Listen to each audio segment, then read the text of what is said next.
what you. All right, let's go.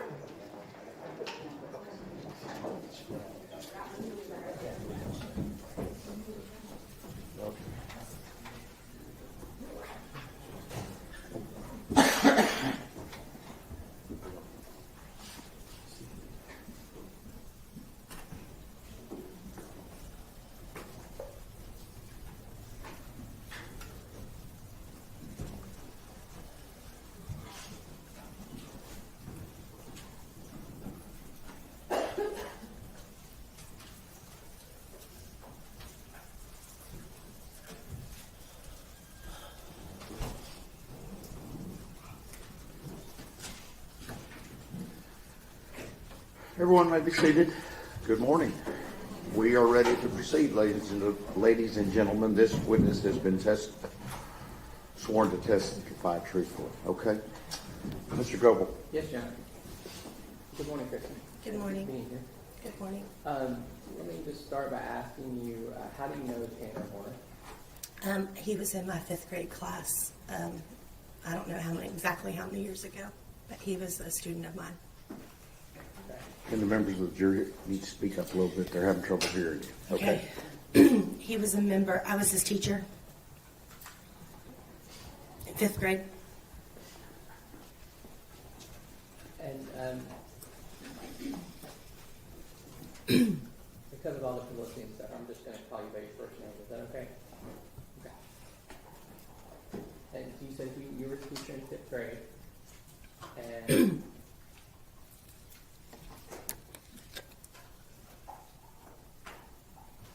let me kind of skip where you work now, but you went on and did other things in education, correct? Hang on. My bad. Okay, go ahead. Okay, and how long was Tanner a student? As I recall, I did not have him for the full year. He came to us, and then he left, I think, before the end of the year. And from your memory, was he moving around a lot? I mean, I just know from that, he wasn't with me for a full year. Okay, and did he make good grades when he was in your class? That I don't remember. Okay. What about his home life? What do you remember about that? I don't remember a lot about home life. I just remember being in the classroom. Did you ever meet his parents? If I did, I don't remember. Do you remember where he was living?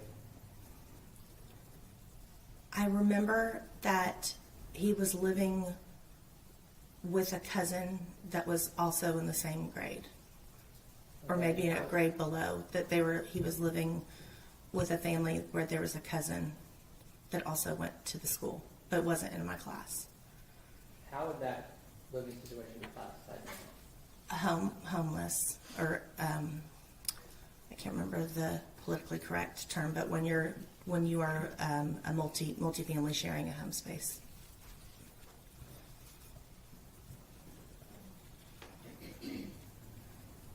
And when Tanner came into your class, was he diagnosed with a developmental disorder by that time?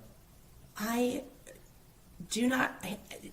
He was diagnosed as being on the spectrum. I cannot remember if that happened with us. I kind of feel like it did.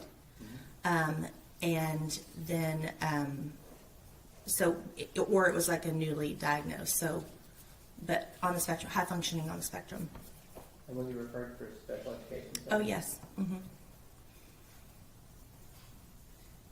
Was that kind of new for you, having a student on the spectrum, or? Yes, he was one of my first ones. Now, when someone has a situation where they're not in stable living, stable housing, did that make it harder to identify people who needed special ed at the time? Special education at that time. For those of us in education, when we know how to serve the kids. Mm-hmm. So I would say not necessarily. I would say that when you are in the classroom and you are seeing social interactions and classroom management, you can see things that may need to be looked at a little deeper. So describe that for me with Tanner. What was his classroom behavior like? His social interactions specifically. So Tanner struggled socially, partially, I'm sure, from moving. Coming in the middle of the year is hard to do. And so struggling with social social norms, I would say. Do you remember having friends? I do not, but I don't think he was with us. I feel like, I know it wasn't the beginning of the year. I know it wasn't the end of the year. So I don't remember exactly the time frame. I just remember that it was kind of a chunk in the middle of the year. Can you recall like how other children were treating him at that time or not? They thought he was. They thought he was odd. He didn't. When you're in 5th grade, you're starting to recognize like that maybe you shouldn't announce to the class that you have to go to the bathroom. You know, that kind of stuff. So maybe a little standoffish. But we also, there were a lot of things that I did to try to build community. Okay, tell me some things about that, about the structure of your classroom.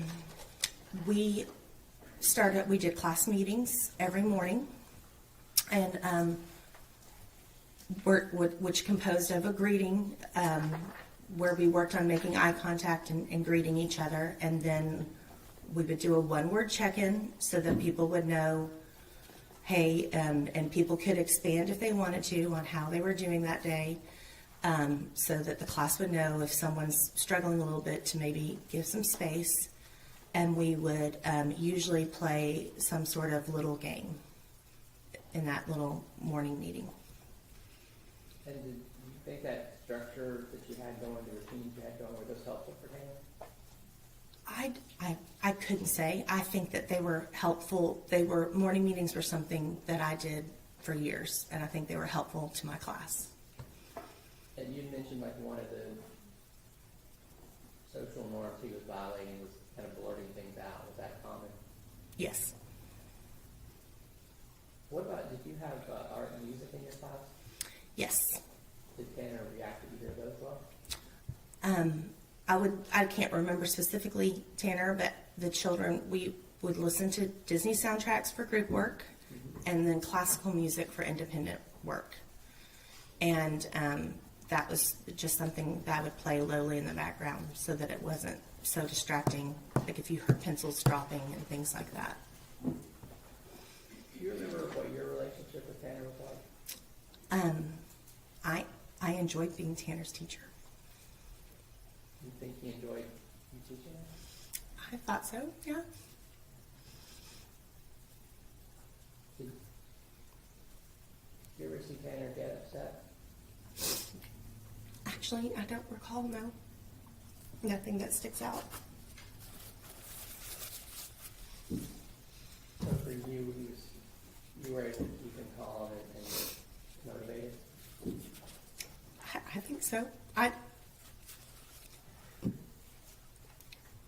do remember when he left that the school he went to called us pretty quickly to ask what were some things that we were doing to help with classroom management. So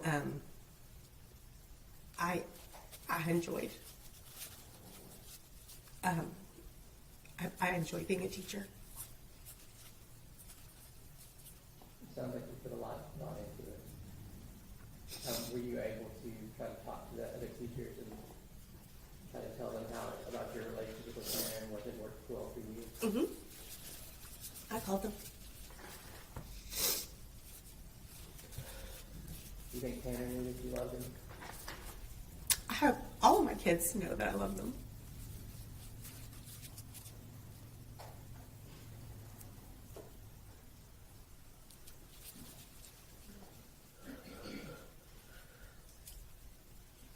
When you talked about Tanner learning out that he had to go to the bathroom, briefly. How'd the other kids take that? That held a little uproar? That was, I would take the class to the bathroom. I would only send them a few at a time. You don't send a whole class into the bathroom together. The rest of us would sit in the hallway and play a game while we waited for our rotations.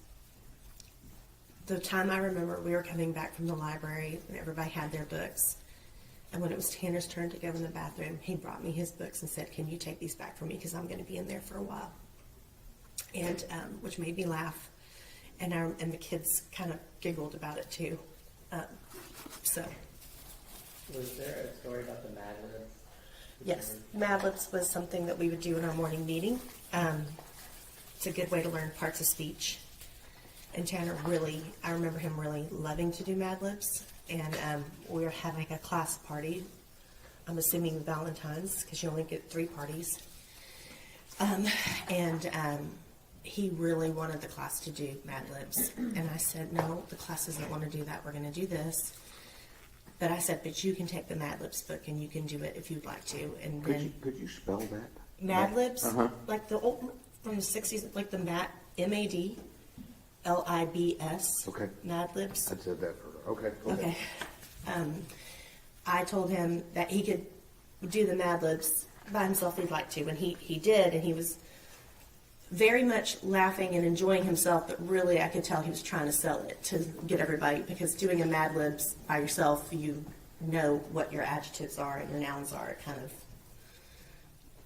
it's not as funny as when you're doing it with someone who has no idea what the story is. I remember Mad Libs. What about the story about shampoo? There was a day where Tanner came and he had his snow hat on, and he came to school and he sat down and he took his hat off, and I looked at his hair and it had some dried bubbles in it, and I said, "Tanner, honey, do you still have shampoo in your hair?" And he immediately felt it and said, "Oh my gosh, I forgot to wash it out." And so I sent him to the nurse so that she could help him get his hair washed out. Did you take care of it? Mm-hmm. Your Honor, may I first? Yes.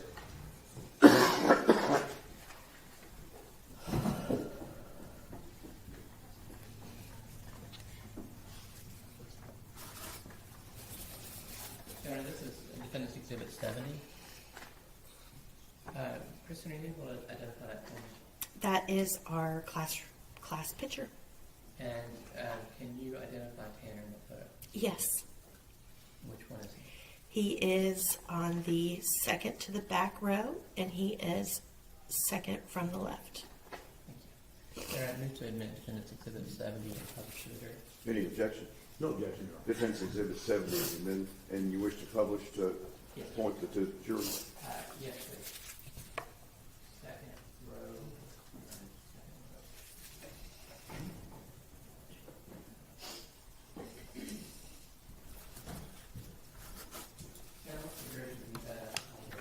Okay.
You pass the witness. Yes. Cross-examination. Thank you, Your Honor. Ma'am, I just have a couple of questions for you. My name is James Stainton, and I'm the district attorney for Tarrant County. And I get the idea, ma'am, that that you love all of your students, don't you? You're one of those teachers, right, that loves all your students. And is that a yes? Yes. Yes, okay. I get, even though, you said that you only saw Tanner for, it would seem like a few months in the middle of the year, is that right? Yes. But you put the same effort into him as you do to all of your students, don't you? Yes. Of course you do. And you said a little bit, and just to be sure here, it's not unusual for kids that kind of move in the middle of the year to have problems adjusting and socializing, is it? No, that's not unusual. Not unusual. But it seemed like that whatever you did for your students, including Tanner, like the morning meetings, you did that for their benefit to help them socialize, right? Yes. And you don't have anything to say, even during that short period, that you knew the defendant, Tanner Horner, that he had any problems with that? I'm Having sorry. your morning meetings and doing the things that you needed him to do. Yes, he enjoyed the morning meetings. Yes. That's what I was asking. Okay. He was able to participate with the other students Yes. and communicate whatever you had asked as far as giving their one word. I'm assuming that's good, bad, or happy or unhappy. Is that right? And he was able to do that. Yes. That's what. Redirect. Nothing further, I think. May this witness be excused? Yes, sir. Okay. Hang on just a minute.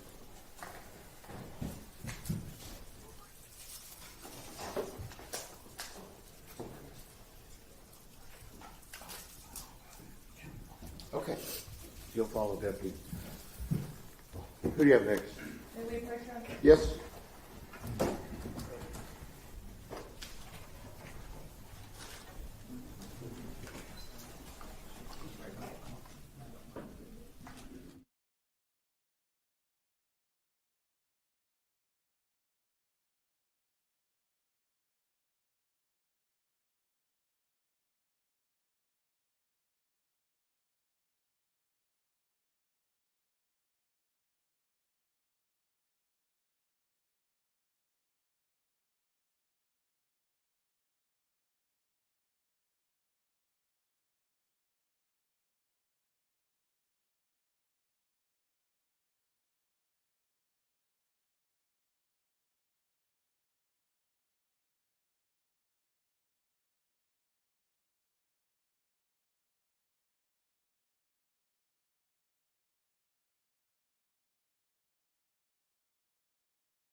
Have her come in. Hang on.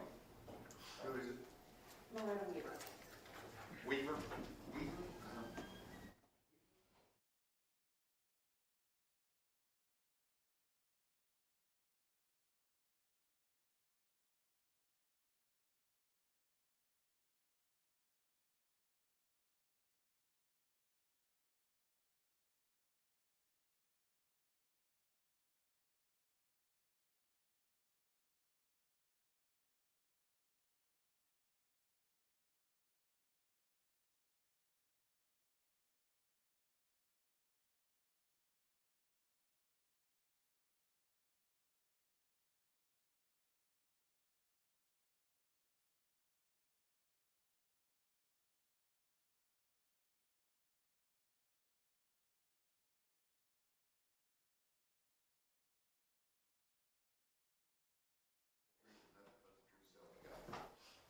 Okay.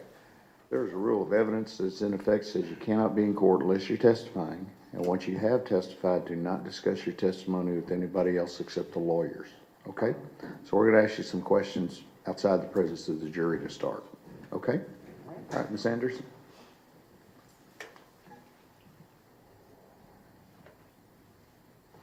I'm not sure, Your Honor, what you would like me to ask. Well, I'm going to kind of treat this like a 705 hearing. So, I okay. mean, or I can let the state go first. It's whichever way y'all want to do it. Oh, well, Your Honor, it's not my objection, so, I mean, have asked for this to take her on voir dire, so Okay. I think they get to go first. Okay. And Your Honor, for purposes of the record, the witness has requested that we use her name Beth Okay. instead of the full name, That's fine. and we'll provide the full name to the court reporter. Okay. Mr. Staten? Thank you. Is it okay if I just say ma'am? Is that okay? Ma'am's good. I'm old. It works. I'll make sure of that. And ma'am, it's my understanding that you are a speech language pathologist by I am. training. Is that correct? That's correct. And as part of that, do you have a master's in speech therapy as well? Yes, I do. And I think there's something that you also get certified, you get your C's. I have, Is that right? What does that mean? I was the in-home facilitator for the autistic students. Okay. In-home facilitator. Yeah, What is I that? didn't tell you too Hang much, on, did hang it? on, hang on. Gotta have one person talking at one time, so let him finish asking the question before you give the answer. Okay? Go ahead, Mr. Staten. I'll start. What is an in-home facilitator? An in-home facilitator works with the classroom teacher and works with there at the school to make sure behavior is being reduced in the proper manner, to make sure that the student is there and learns, basically is what it is, without all the erratic behaviors interfering with the ability for them to learn. Plus, the rest of the students in the classroom don't want to be interrupted either. And then they also go into the home, work with the parents, set up a behavioral program so that the parents will know how to react to inappropriate behaviors. And then I also took certain students into the community to make certain that they understood how we behave in public. And then I go home. Okay. So let me ask you, as part of that, with regard to these students, do you do any testing of these students? Did you do any testing? Not for autism. That's the diagnostician. Okay. And you didn't? Did you make any conclusions from that testing as to what you were going to do with those students? That's correct.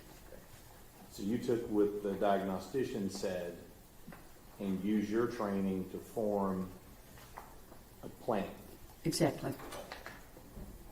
Plus, before I just jumped in there with the diagnostician's recommendations, I went to the classroom and observed. But you wouldn't be able to testify as to what a diagnostician recommended because you're not the diagnostician. That is correct. But you used their expertise in what you're doing. That's correct. Okay. And as it applies to the defendant, Tanner Horner, what type of, let me just ask you, what year did you first come into contact with him? I knew you were going to ask that. Either 2003 or 2004, somewhere around there. When was the last time you had contact with him? Probably the last month of school of 2000, the last month of school in December of either 2003 or 2004. And so you only had contact with him during that one school year. That's correct. And what school was that at? Azle Junior High. It was a junior high. And with regard to your contact with him, did you take the diagnostician's opinions and things and form some form of plan for him? Yes, sir. And was that you that did that or somebody else? That was me. That was you, okay. There are a lot of people involved when we do special education, so I want to make sure it's you. It was you? It was me. All right. And from that plan, what are you going to testify to today as to your interactions with Tanner Horner? I have been asked to just talk about Tanner, how he was, his behavior, if I had difficulties with him, if I saw erratic behaviors. And I'll be real honest with you, Tanner was a great kid. Great kid. We enjoyed each other's company. He behaved. Now, sometimes when he was playing games, because I would take him with another student, and we would go out in the community and we'd, go to a park and perhaps play a game at the table, or go to a restaurant, learn how to order, how to sit and wait for that order to be served. We went out to my place one time because I had pet deer, pet deer. Okay, I'm going to ask you about it. No, I'm just kidding. Go ahead.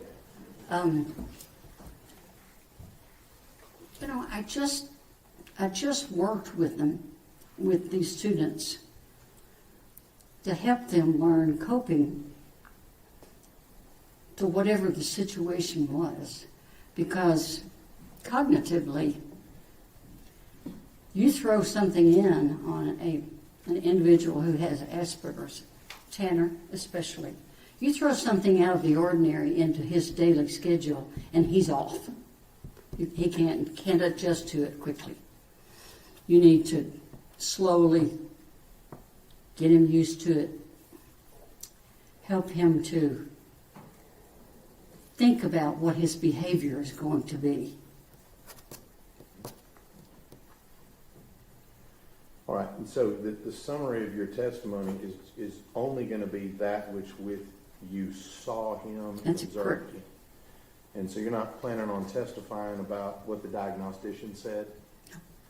And you're not planning on testifying about all the plans that you created from that diagnostician's recommendations?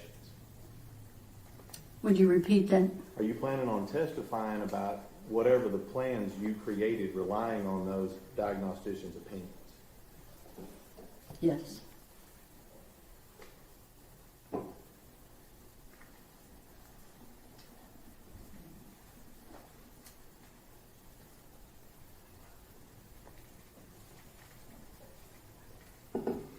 I don't have any further questions. Ms. Anderson?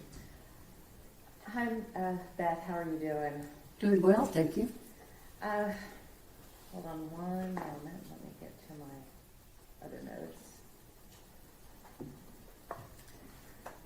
In formulating a treatment plan, are you required to rely, or is it necessary for you to rely upon the results and reports of other people, such as a diagnostician? The diagnostician and the teacher. Yes, ma'am.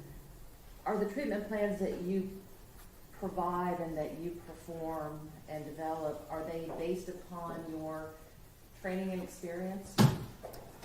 Yes. Are they based upon your personal observations? Yes. Are they based upon your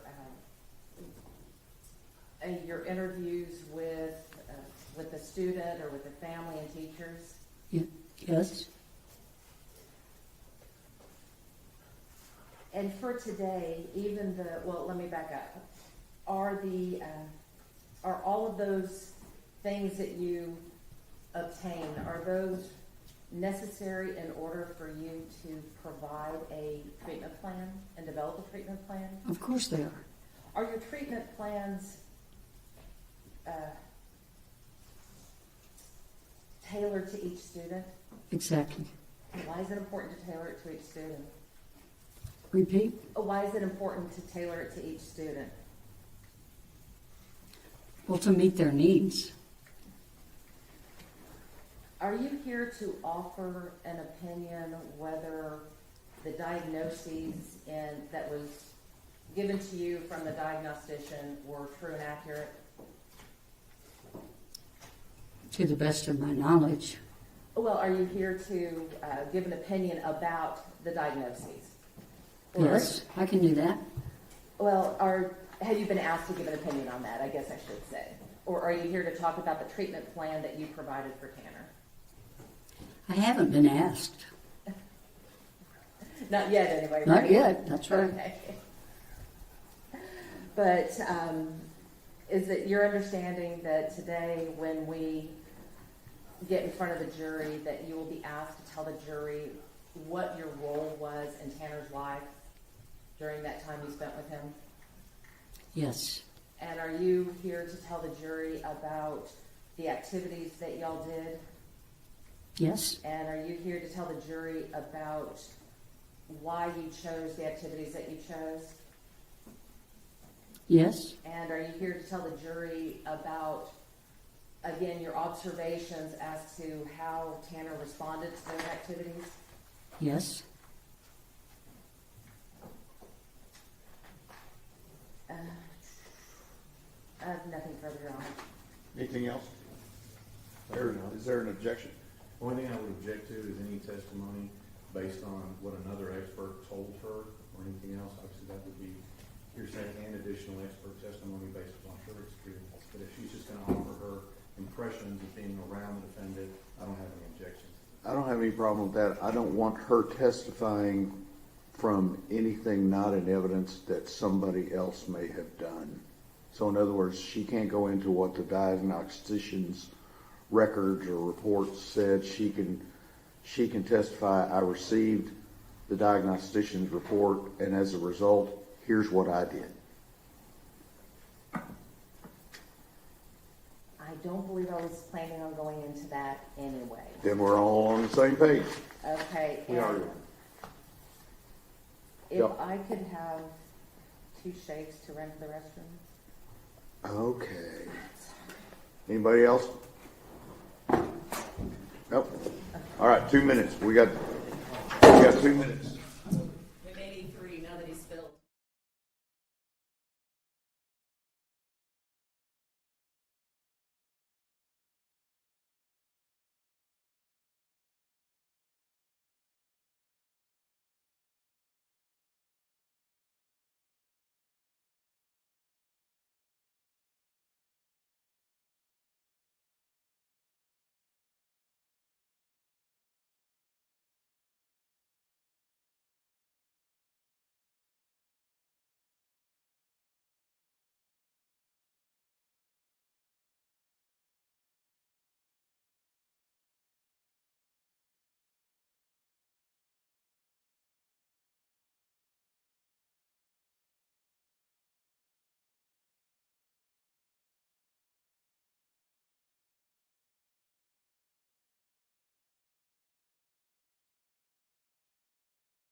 Okay.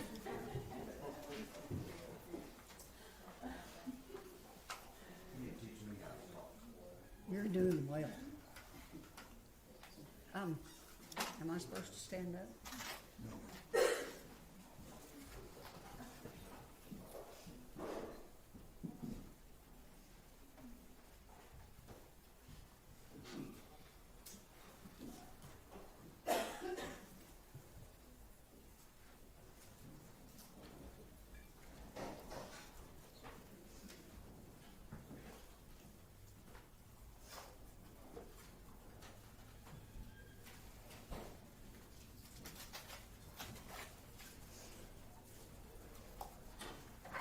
Right, everyone may be seated. We are ready to proceed. Ms. Anderson. Morning. Now, for the purposes of this hearing, we're just going to call you by your first name, Beth, is that okay? That's wonderful. Well, Beth, if you'll please introduce yourself to the jury. I'm Beth Weaver. I was an in-home facilitator and a speech and language pathologist. Now, you kind of jumped ahead on me. You said that you were a speech pathologist, and that you seem to use that in past tense. Have you retired? Oh, yes. Oh, yes. Mm. As a speech pathologist, what did you do? I worked with, when I worked in the school district, I worked with students who had cognitive deficits, who had speech impediment, who had dysphagia or swallowing difficulties, who stuttered. I worked with a lot of the students from Resource that just had a delay in language and difficulty understanding what was really being asked of them in the general classroom. Did you work with students with neurodevelopmental disorders? I did. Beth, before you retired, you mentioned that you worked with the school district. What school districts did you work with? All of them. Fort Worth ISD and Azle. Now, Beth, you also had told the jury that you were an in-home facilitator. What is an in-home facilitator? An in-home facilitator is an individual who tries to help the student adjust to the classroom, what's expected of them in the classroom, how to behave in the classroom, and also goes into the home, works with the parents, makes sure they have a program that would work on the behaviors that need to be worked on.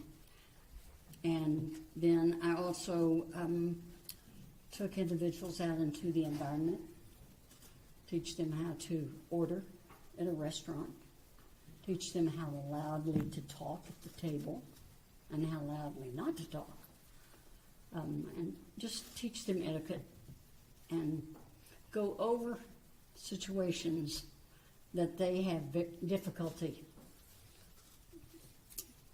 staying within the lines of what we consider to be close to normal. Now, you said that you worked with the families as well. Why would you work with the families?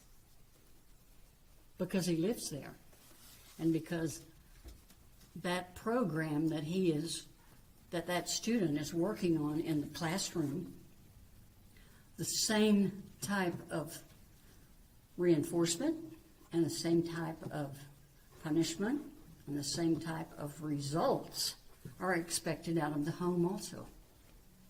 What happens if you don't have that balance where you're working with you in one case where the rules are enforced and then going home and the rules are not enforced? How does that affect the efficacy of the program? It affects it for sure, because the student is at home much more than they are at school. I know that everyone thinks they're at school all day, so they're at school longer, but the effect of the home disciplinary actions affects what he's or she's going to do at school. If they get away with interrupting or whatever, losing their temper, getting their way, being a spoiled child, they're going to expect that very same behavior when they get to school at first. So it seems that this program that you developed isn't just a behavior modification for the student, but also for the people at home. That's right. You're on the approach? Yes, ma'am.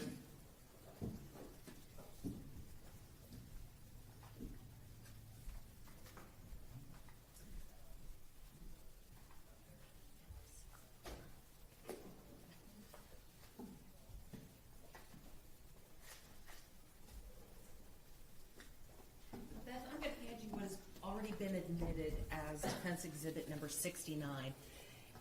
If you'll just glance through those for a moment for me, and you can keep those up there.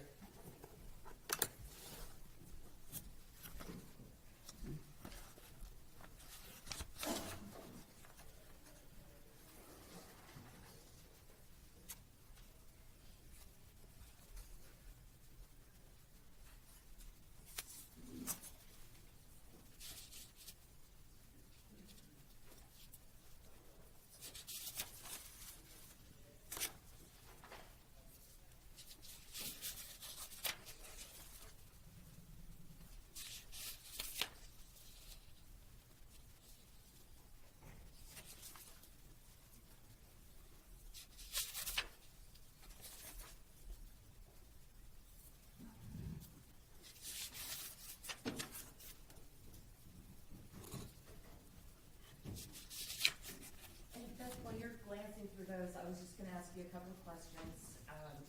One is, as an in-home facilitator, did you maintain records of your visits with Tanner and his family? Yes, ma'am.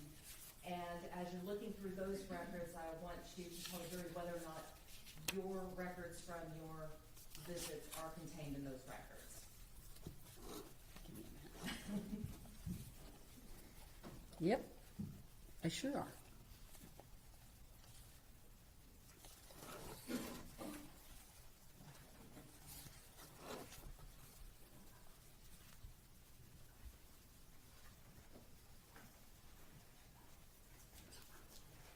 Okay, I'm sorry.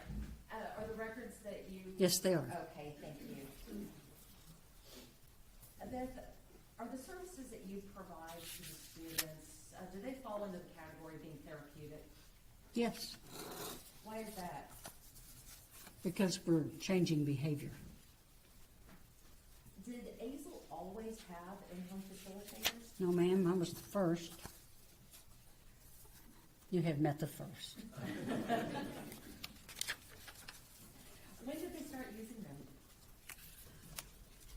2003, I believe. Maybe a little bit in 2002. And what were some of the reasons a student might qualify for an in-home facilitator? Behavioral issues. Let me just say, can I speak freely? Yes, ma'am. Autism is, Well, hang on, let's do this. Let's do a question and answer, okay? Okay. At the time that Azel ISD started these programs, were they having a lot of autistic students in the school? Or did they have a lot of autistic students in the school? we had our share. Were there any difficulties that these students were having in relation to mainstreaming? Absolutely. The program that was started to help these autistic students kind of navigate school? Yes. And your role in that was as a navigator? Yes. When the program first started, how many students were you responsible for?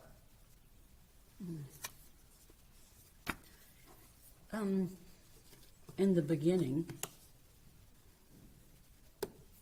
7 or 8. As time went on, it grew into the teens. Beth, what was the goal of the in-home facilitator program? Is to help the student control their behavior, to help the student understand why a certain behavior is necessary, to help the student navigate through life using the behaviors they have learned. How was it determined, or how did ISD decide who was in or wasn't in the program? They were tested by another individual, a diagnostician. And if they met the qualifications, then they would be admitted to the program? Yes, ma'am. Was Tanner admitted to this program? Yes, ma'am. All right, so you said that they would be seen by a diagnostician. Was it just a diagnostician, or were there other requirements that had to be met in order to be admitted into the program? Shush. What do you mean by other? Well, was it just one person, or did you have a team of people? Team. What other types of team members helped make that decision? The teacher would be involved, the diagnostician, the school psychologist, and the school counselor, and the speech and language pathologist. You mentioned a whole set of goals that the program had. What did you do to help these students achieve those goals and to navigate? I worked with them on coping behaviors. I put them in situations that I knew would cause them anger or frustration so that we could work through that and let the student understand, oh, yeah, if I do this behavior, it's a whole lot better than the other one I've been doing. Now, you said that you had about 7 to 8 students.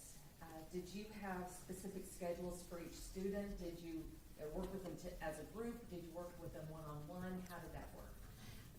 Most autistic students I saw on a one-to-one basis. And when they reached a certain level of behavior, then I might pair them. You know, I did put a couple or several together, and because that only enhances their ability to be around people and act and behave correctly. Now, Beth, I want to turn your attention to Tanner Horn. In your capacity as an in-home facilitator, did you ever provide services to Tanner? Yes. Do you recall what grade he was in when you first started the services? 7th grade, I believe. Do you remember how old he was? Lord, no. I don't know how old I am. And Tanner had qualified through all the diagnostics to get into the program, is that correct?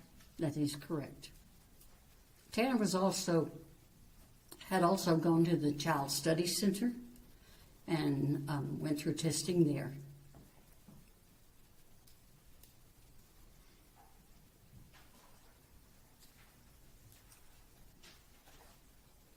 You want to have a moment? Yes, ma'am. No, wake up. Don't stay awake.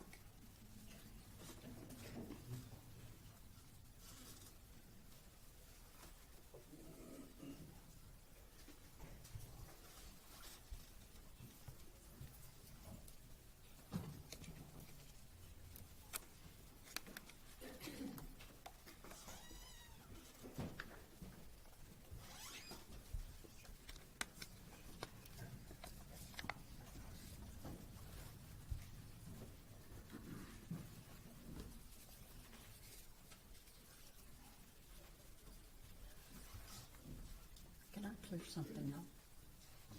Can I clear something?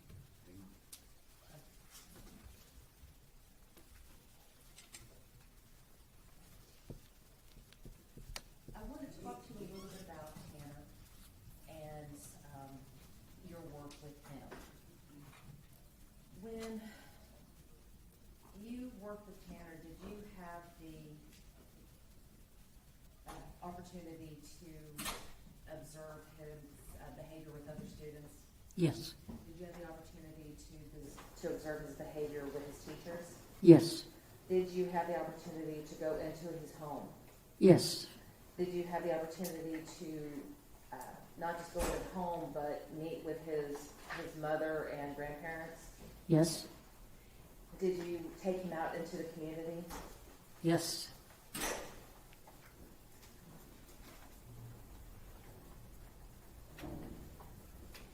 I want to ask you a little bit about your observations during these time periods. How would you describe Tanner's ability to recognize social cues? Social cues, did you say? Social cues, yes. Not good. Why do you say that? I mean, at times it was okay, but he just, his cognitive abilities stopped at a certain point for him to be able to understand jokes, teasing, bullying. He was definitely bullied through school. And those were aggravating to him. And he got angry, of course.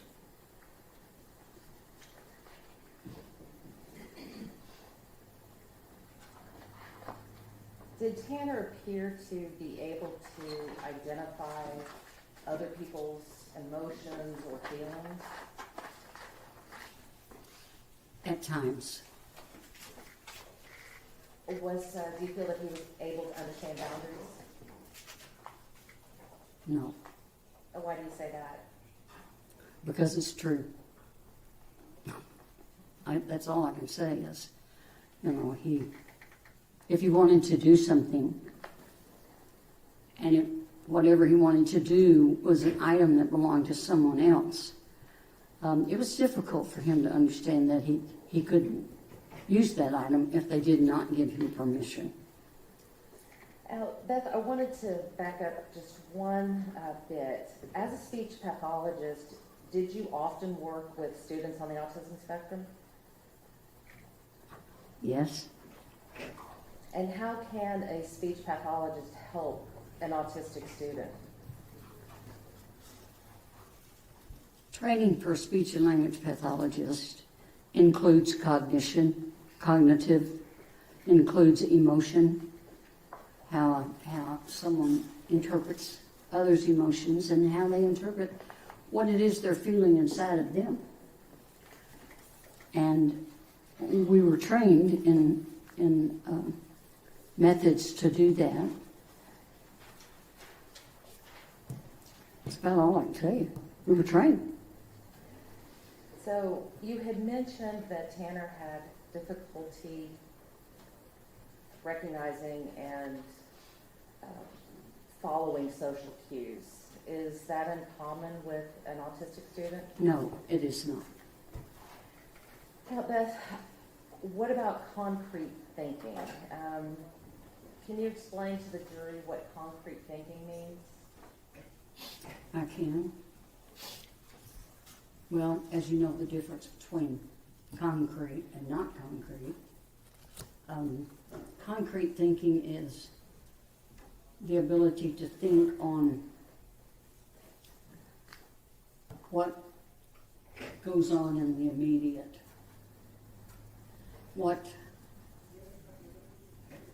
I'm not sure I know where you want me to go with this. I guess what I'm getting at is during the time that you worked with Tanner, did he ever exhibit concrete thinking and taking things too literal? Oh, yes. Can you give me an example of that? Well, if someone, if he were in a classroom and someone was playing a joke on him, Number one, he couldn't interpret that as a joke if it was offensive to him. And instead of just dealing with that in a manner that would be accepted, he gets angry. His anger would be pretty bad at times. Did you ever see him lash out at any other students? I have never seen that. Were you ever concerned that he might lash out at other students? No, ma'am. You had mentioned that when playing with students, other students, that he could get angry. Could you tell what the basis of the anger was? I mean, was it because anger to get anger? Was he frustrated? Was he annoyed? Could you tell a difference? He basically didn't, he couldn't understand it. Just couldn't understand it. When playing with other students, did you ever see him become frustrated with the process? Yes. Can you give the jury an example of one of those instances? I can't remember the name of this game years ago. It was a card game. You collect the cards and then you play I can't remember. Pokemon? Might be that, for sure. When I had him with another student, they would play that. They couldn't wait. That was exciting to them. But if the other student did not follow the rules, and believe me, Tanner knew the rules. He just didn't understand all of them, but he could quote them to you. If the other student did not follow those rules, he couldn't take that. He just didn't understand that. No, you can't do that. I told you earlier, you can't do that. He needed the world to behave in the way he had learned the world was supposed to behave. And that is not it. That's not the world. Well, how important is structure? Terribly important. Why is structure terribly important? Because it's the same thing over and over. There's no change. Tanner had difficulty with autistic students have difficulty with change in general. Any change in the routine, that will set them off. They can't adjust to that. If you sat down with them and you told them ahead of time and you kind of worked them through it and you helped them to decide, well, my behavior needs to be this and not this, then they would do all right. But if it was just a change, just happened, that just messes their day up. They cannot adjust to that. They have to learn coping techniques to do that. Is this one of those things that you worked on with Tanner during the program? Yes, ma'am. Okay. Now, Beth, before I get into the actual program that you had with Tanner, I want to go back to you collecting all the information in order to develop that program. Okay. Now, before you had talked about the importance of going into the home and speaking with the parents and the grandparents and the caregivers in this case, did you, and I believe you told us that you had gone to Tanner's home? Yes. And you had met with his mother? Yes. And you met with his I met with his mother briefly. Okay. Mostly grandmother. How important is it to go to the place where the student lives? Why does that matter when you're developing a program? Well, it gives me an insight into how they live at home, the circumstances and the environment that they live in. And all of that, of course, affects our behavior. Well, you said that it can affect your behavior. How can home life affect the behavior of a student who is on the spectrum? No different than from any other child. Okay? Home life affects every child. The difference is a child who is not on the autism spectrum can adjust to those changes and can go on with the day in a normal manner. Children with autism cannot adjust. They have difficulty adjusting to those changes and it's frustrating to them. And that's where you come in to teach some coping skills to help them adjust to those changes. Yes, ma'am. You said that you briefly met his mother.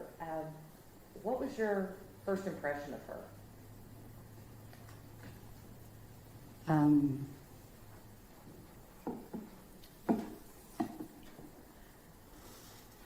I did not feel like I didn't see any display of mothering. I didn't see that. Tana was upset because she was there in the home and she would get into his things.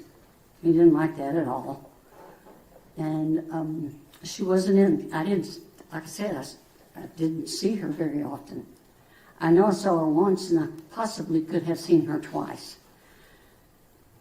She did not, she was not a mother. She just wasn't a mother. She just did not have the motherly instincts. She had problems of her own. And Tanner was put on the back burner. Can you have a moment, Your Honor? Yes, ma'am.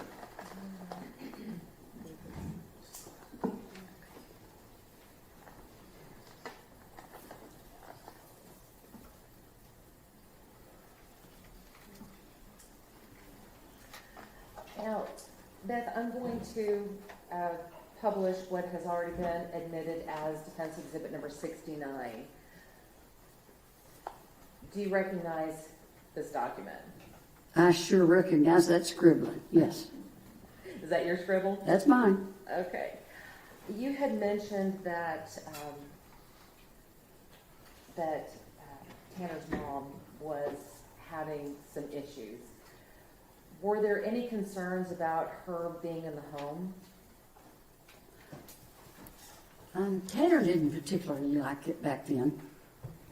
Like I said, she got into his things, moved things around. I mean, he had a routine, and he needed to stick to that routine. And with his mother being in the home, and it was a small home, with his mother being there, it just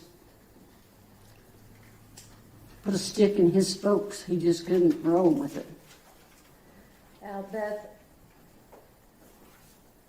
did the grandparents have any concerns with Tanner and the mom being in the home?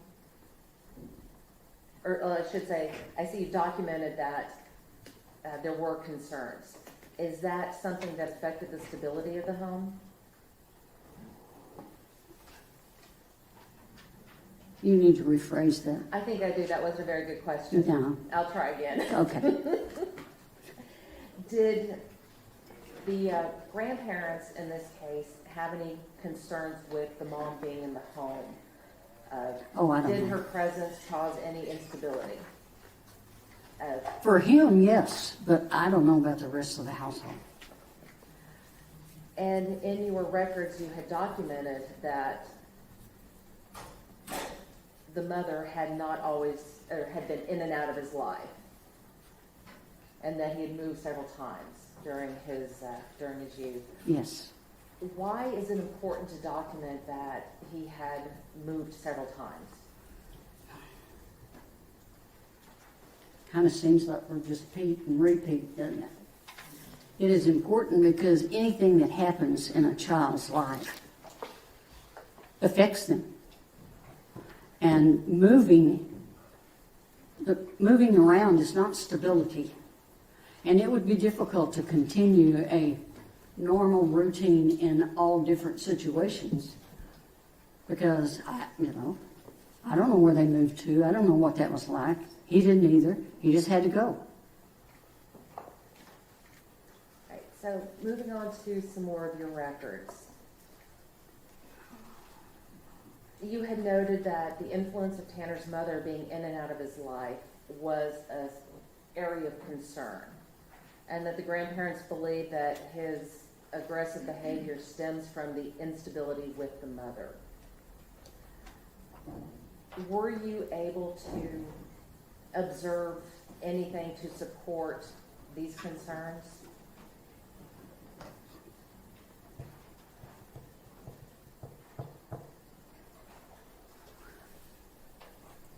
where did I get, are you asking me where did you get the idea that they were concerned about the mother being in the home? Yes.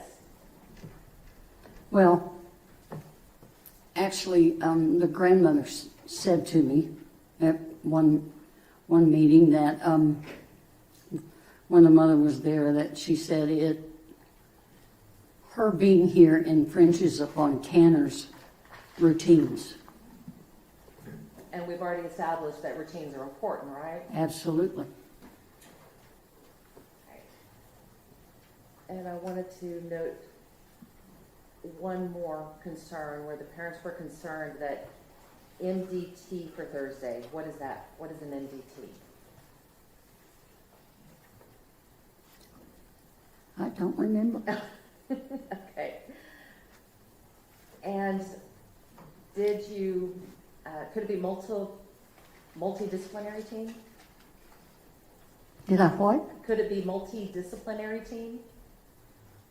Oh, I bet it is. We could just make something up. Nobody knows. Now, Beth, one of the things that was noted in your records was that the mother was back home and therefore Tanner's behavior is not exactly the same as before. Would that indicate to you that the mother's presence caused these disturbances? My opinion is yes. And one of the other concerns was that the effect of mom being in and out of his life. Sure. Oh, getting ahead of myself. Okay. Did Tanner's mom ever get involved in any of the sessions that you had at the home? And Judge, we can turn up the lights if Okay. Oh, Let there be light. let there. Ask that again, please. Okay. Did Tanner's mother ever get involved in any of the sessions you had in the home? No. Did she ever make her presence known during these sessions? She was in the room, and that's it. And would she ever make any comments about what was going on during the sessions, even though she wasn't directly involved with No. them?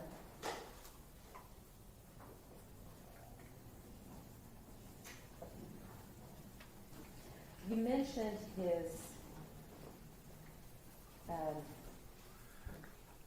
in your records, you talked about how his behavior seemed to change whether mom was there or not there. Based upon your observations, do you feel that he was doing better with your program when she was in the home or out of the home? Out. Why is that? Because her being in the home interrupts his routine.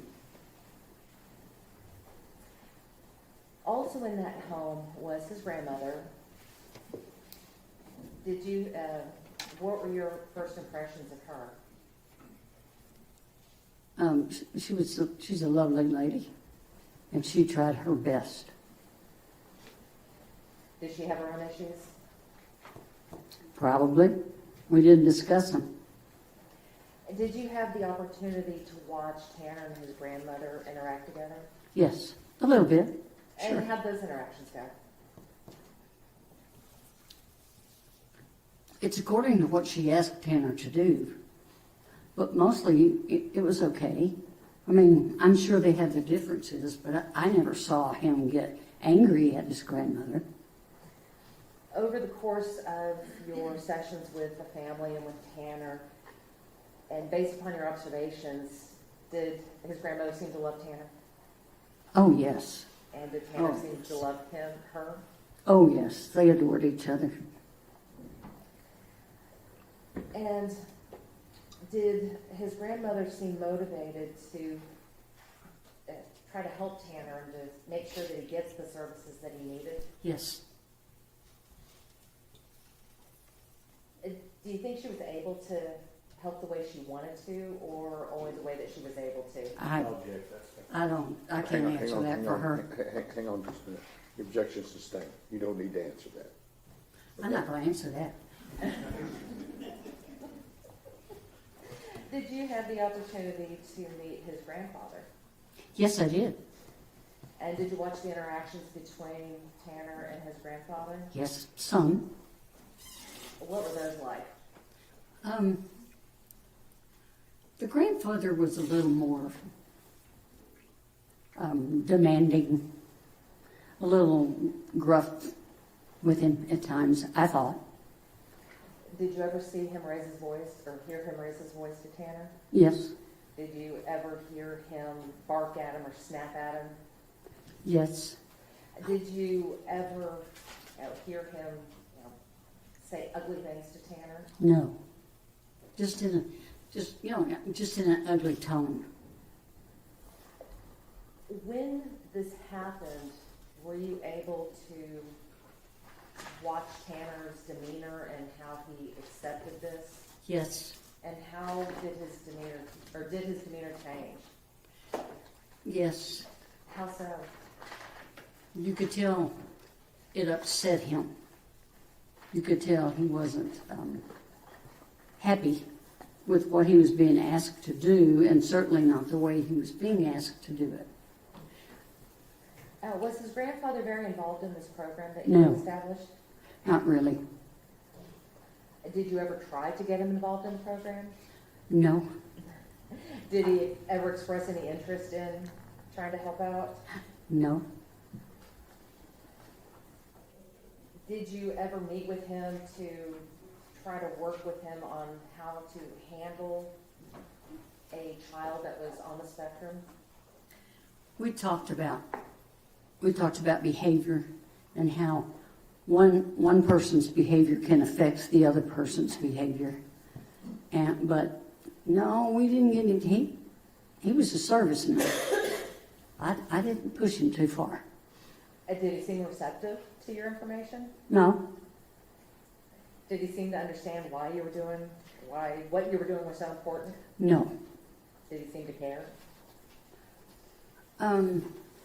Well, I think he cared because I was in the home, in and out of the home, and it's not that we didn't get along with each other, because we did. He just didn't understand. He had no understanding. He just wanted Tanner to quit having his tantrums, to behave. And he was the one setting Tanner's behavior off. So it was kind of like a vicious cycle? It was, yes ma'am. And so you have to work not just on one, you have to be able to work on both of them? That's correct. And if one is not willing or receptive to Judge, I'll help. object at this point of meeting. Don't lead your witness. If one person is not willing to accept the help, how does that affect the other? Well, the program can't work. Have you ever ridden a bicycle with one tire? It's a little difficult, and that's the way this works. So let's talk about some of the other parts of the program that you worked on with us. You had mentioned earlier about cognitive processing, and I think you also meant social skills. Mentioned social skills. Let's start with cognitive processing. What did you mean when you said cognitive processing? What I mean is, when we do a behavior, there's going to be a consequence. And in the normal way the brain works, you can foresee what that consequence may be. So you tell yourself, we don't want to do that. He doesn't foresee that. He just can't foresee that. He has to learn, he learned coping to stop and to think about it. What have I just done? And if I do this, what's going to happen? And that's a hard process for anyone. They have to stop themselves in the middle of whatever is happening. But he couldn't project what was going to happen. So is cognitive processing, is that interrelated with the ability to problem solve? Oh, absolutely. And you mentioned that Tanner couldn't foresee consequences of his actions. Does that directly impact his ability to problem solve? It can, yes, and probably does in many ways. Based upon your observations of Tanner,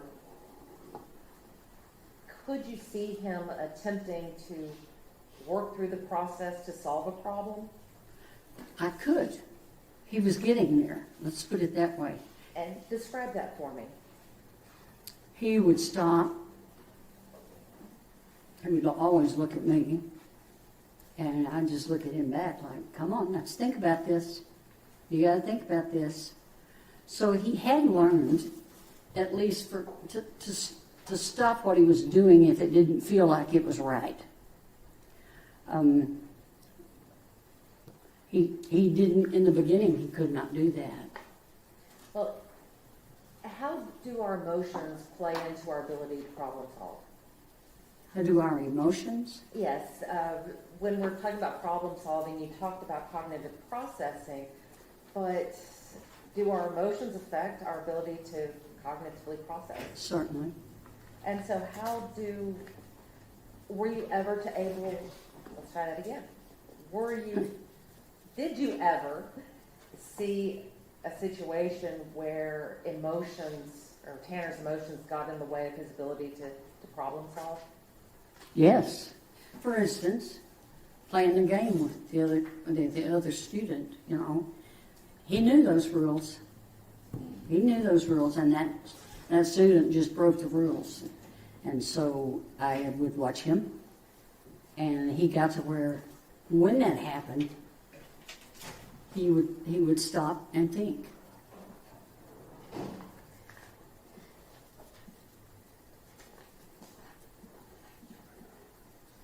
Did you ever work with him on the importance of being able to compromise? Yeah. Why is that important? Because when you're around people, you have to compromise. It's not all about you.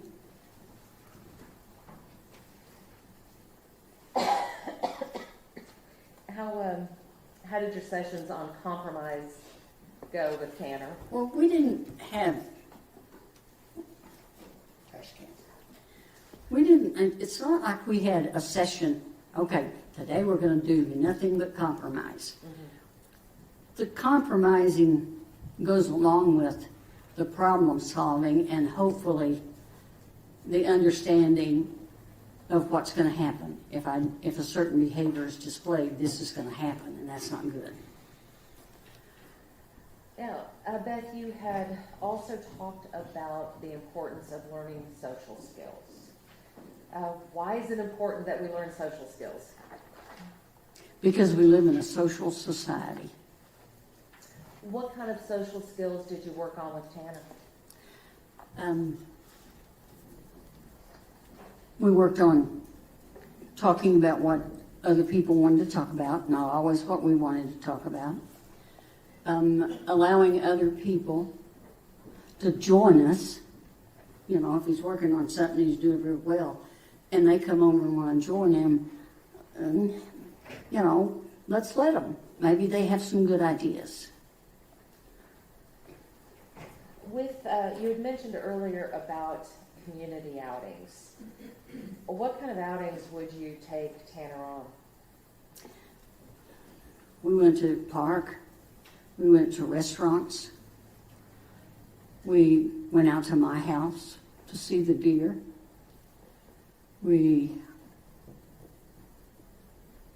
That's about it. We went to numerous restaurants. Some that were quiet and some that had a more noisy environment. Why are these community outings important in your work? In my work? Yes, and your work with students. Because it helps them to learn to cope and to adjust and to accept what's happening around them without having a meltdown. Throughout these outings, did you see any improvement in Tanner's behavior and yes. his coping? Oh, yes. Yes, Tanner.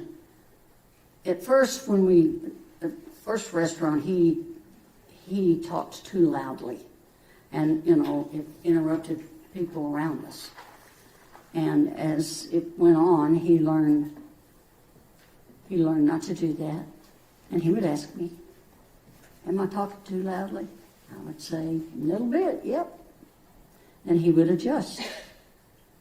Now, Beth, I have some more of your records here, and one of the things that was discussed was the ability to reduce Tanner's tantrums and increase socialization skills to allow him the privilege of having friends. Yeah. Did Tanner have a lot of friends? No. Tanner was bullied at school. So, he might have had, I don't ever know of one, to tell you the truth, but hopefully he did have friends, but I don't know of a single one. Now, you had talked about taking Tanner out to eat, and one of the notes that some of the behavior that you observed was he was excited to go with me to get a bite to eat. He was awkward when ordering his meal. He was not vested in any topic other than his areas of interest. I always initiated the conversation, and Tanner would respond, but did not perpetuate a stream of conversation. Right. Not unless it was his interest. Was this uncommon, or is this uncommon with a person on the spectrum? No. And as you proceeded with these community outings, you said that you were able to see some improvement? Oh, yes. And would that be noted by Tanner was being more talkative? Yes. He communicated better because he talked with us, and he just had an overall improvement, really, which is why I recommended him continue. And I'm not going to go through all of these slides with you, but I did have a question about these tick marks. What are these tick marks for? So, because when the jury goes back and takes these records back with them, I'd like them to be able to understand what it all means in there. It means he did what? It means he entered the conversation well. He added to the conversation. He initiated. He talked loudly. Now, that one's not particularly good. But his turn taking was really improving. I was very proud of it. But in spite of some of these, he still had some issues. And again, the jury will be able to take these records back and look at them. But you noted that goals are showing good improvement and continue with the current plan. How important is it to continue with these plans? It's important. It's very important. Why is it important? To strengthen the coping skills that he's learned, and to help build his confidence that he is communicating with others. He's doing a good job. He's turn taking.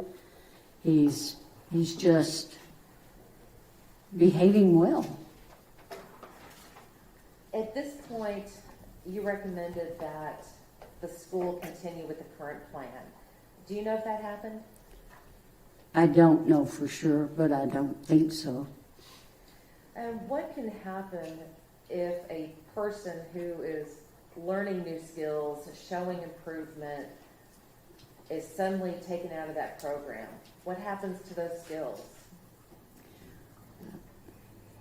Well, I can't really say. It would be the individual. Speaking about our individual, he will either continue with what he's learned, or it will go by the wayside. Well, let me ask you this. how difficult is it to transfer the skills that he is learning with you while in your presence in these semi-controlled environments? How difficult is it to take that and put it into another context where he may not be with you, may not be in a controlled environment? I guess the transferability of these skills. Yes.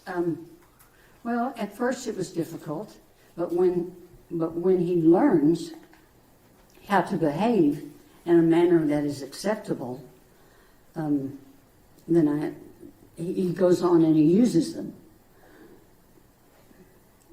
It was, in my opinion, it was very important that he continue. And I just don't think it happened. Now, Beth, it's been 20 years since you've had Tanner as a student. It's been over 20 years since you were his in-home facilitator. How do you remember him so well? I liked him. He was a great kid, and he was mannerly. Yes, ma'am, no, ma'am. I'm sorry I did that. I just had fun with him. He was a fun kid. Now, Beth, you understand that he has pled guilty to the offense of capital murder that involved a kidnapping. Yes, I do. And you understand that there have been other allegations involved with that kidnapping and murder of Athena. I don't know that. I have not involved myself in anything. Now, Beth, are you saying that Tanner's autism was, the reason why this incident occurred? No. Do you feel that it's an excuse for what happened? No. Do you feel that it justifies No. doing what he did? No. Do you feel that it's a defense to what he did? It's what? A defense to what he did? No, I don't. I'll tell you where it comes in my mind, is this young man should have never been in that truck by himself. Now, Beth, I want to go back to one last question, and that is, when you were Tanner's in-home facilitator, did you enjoy spending time with him? Yeah, what? Did you enjoy spending time with him? Yes, very much. All right, Your Honor, I'll pass the witness. Mr. Staten, do you anticipate much cross-examination of her? There's been a lot gone over, Judge. I don't know where it's going to go. All right, let's take our morning break, okay? We'll start back up at 10 minutes to 11.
Beep, beep, beep.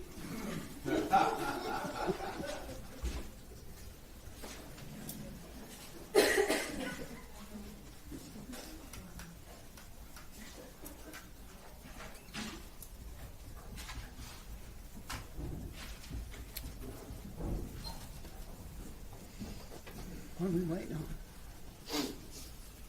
on? Yeah, they're important.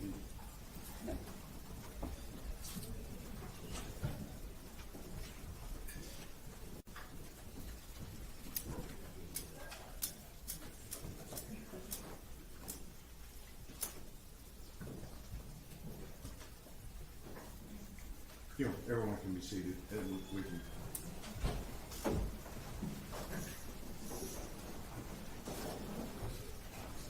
All right, Mr. Staley, cross-examination. Thank you, Your Honor. And I appreciate you being here today. Thank you. And your work with our youth for so long. Appreciate that. I'm going to go through just a couple things with you here, and we'll let you get out of here, okay? I appreciate that. And it sounds like to me that even in the limited time that you knew the defendant, Mr. Horner, it seems like you put a lot of work into it. Is that right? Yeah, I did. And I take it from your explanations of things, this was not unusual for you to put this type of work into a student. Don't ever get my job. Yeah. Well, you have to. You know, you learn to love them, and you want to do the best for them. Okay, go ahead. Is your microphone on now? It is now. Do you sing? I didn't know to sing it time.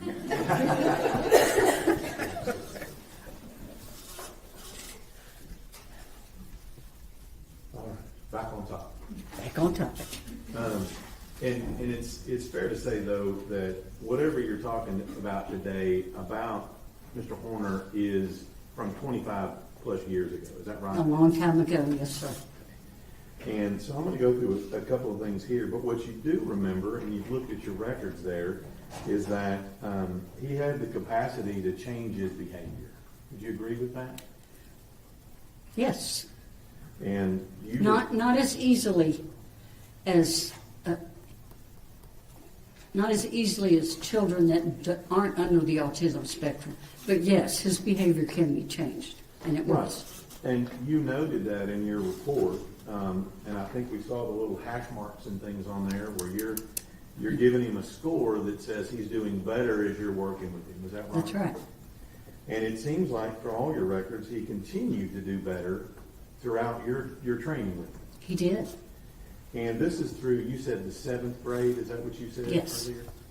And at some point, it's up to him as to whether or not he continues with his positive behavior or not. That's true.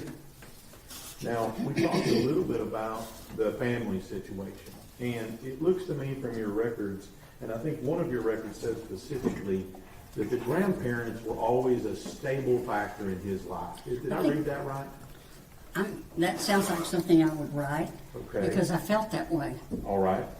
I'll leave it at that. And because of that, I think you said that his grandparents, one or both, would at least attend your sessions or meetings or what have you. Is that right?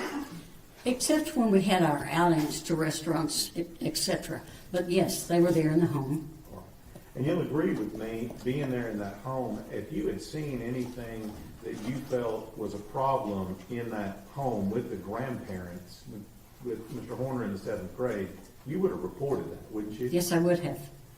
Because that's because you're a mandatory reporter in Texas. That's correct. So you felt comfortable being in the home and working with Tanner in and out of the home. Yes, I did. And so as part of that,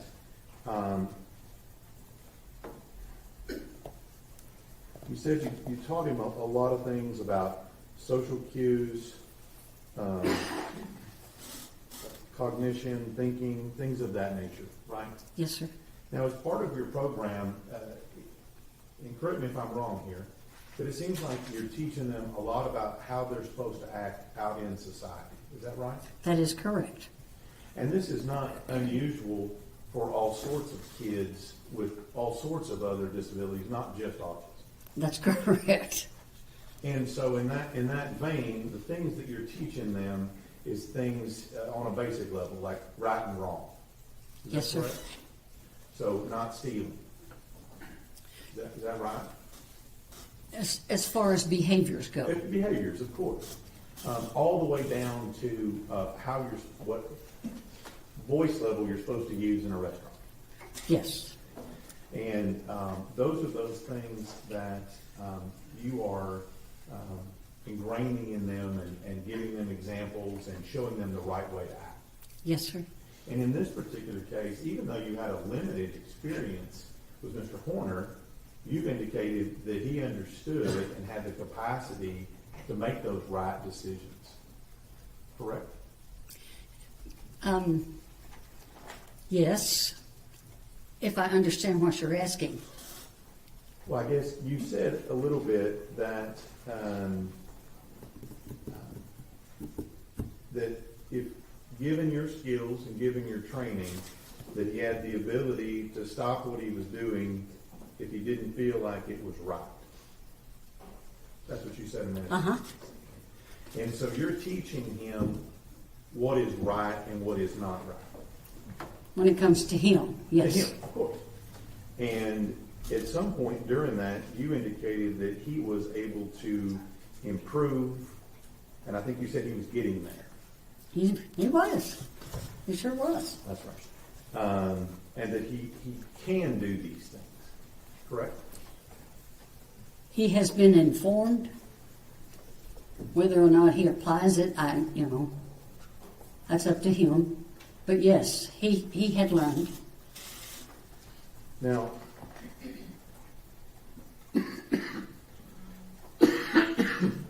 went over a lot of things. I'm trying to catch up here.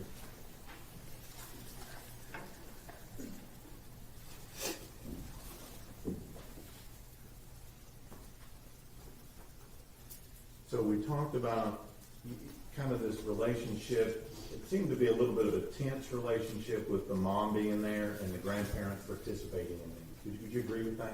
I would. But even though that was going on, we still had the grandparents being active in his life. Absolutely. And this is not the first time you've had grandparents raise a child, is it? No. And even if mom was being disruptive or causing a problem, that was Mr. Horner's base was his grandparents. That's right. And I think you talked about his grandma. I think you described her as a lovely woman. Is that right? She's very lovely. And I think you described grandfather as a little more gruff. I think that was your word. Rough, cranky. Yeah. Cranky. That was Bill. Kind of a get off my lawn kind of guy. Yeah. Is that what you're talking about? Yep. And given his military experience and where he had been in the world, did you blame him for being a little gruff? Not at all. Because you remember he had been a soldier at some point. Is that right? Yeah, I believe in the Vietnam War. Exactly. So when we're going through this and we're talking about Tanner, you at least attempted for the time that you were with him to teach him those skills that we saw up on the board. Yes, sir. Now let me ask you this.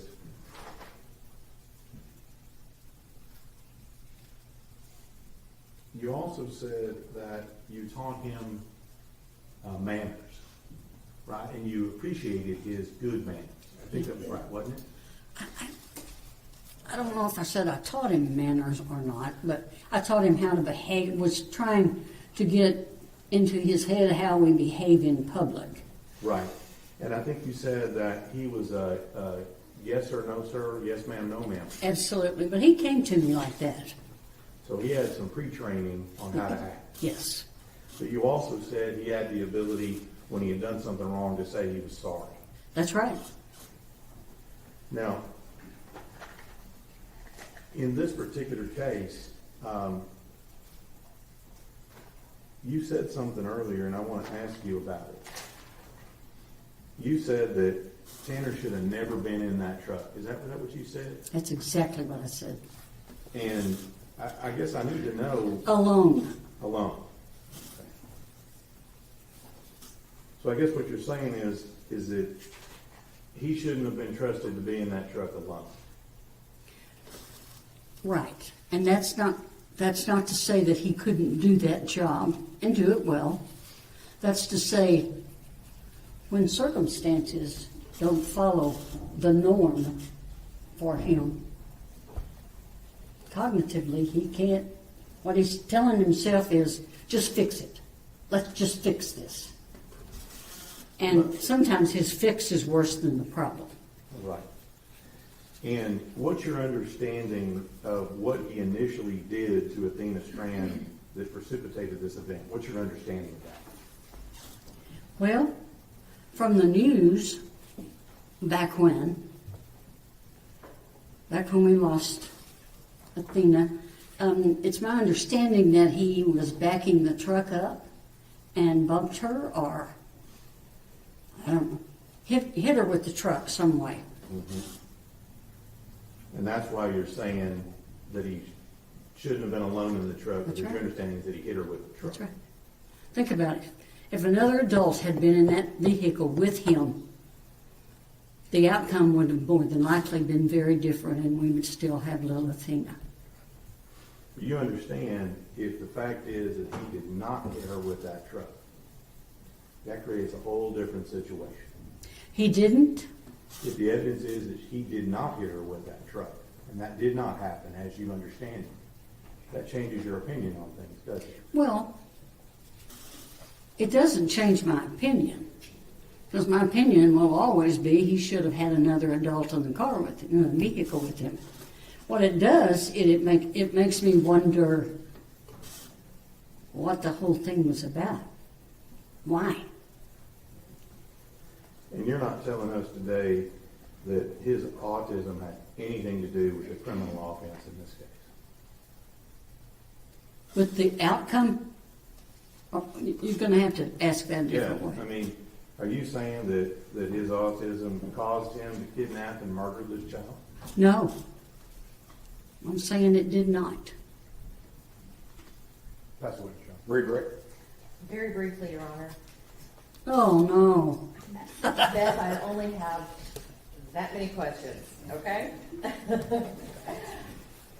Do you think that Tanner would have been able to make the changes that you noted without intervention?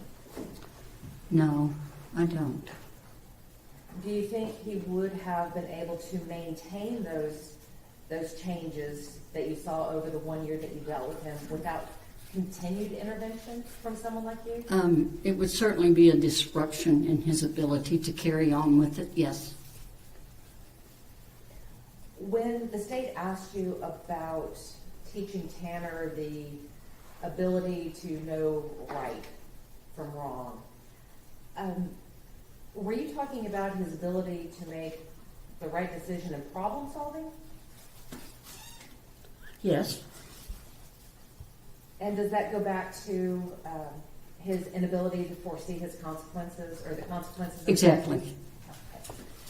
That was 4 questions, so I still have one, but I'm going to give that time back to the judge. I have no further questions. Mr. State. Nothing further on. May this witness be excused. No objections, Your Honor. You're done. I'm done. Well, I can't What's that? say I enjoyed it, but y'all have a good day. What's your step? All right. Let me see counsel.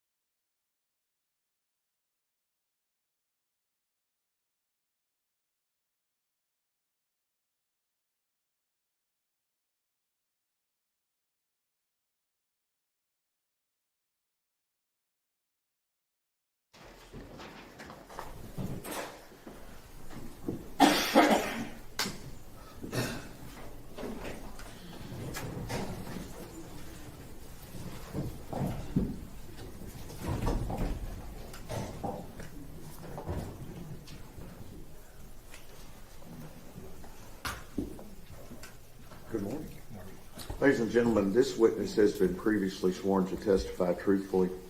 And if you get to the point, Doctor, where you need to approach the board, please feel free to get up and walk around. Very Okay? good. Thank you, All right. sir.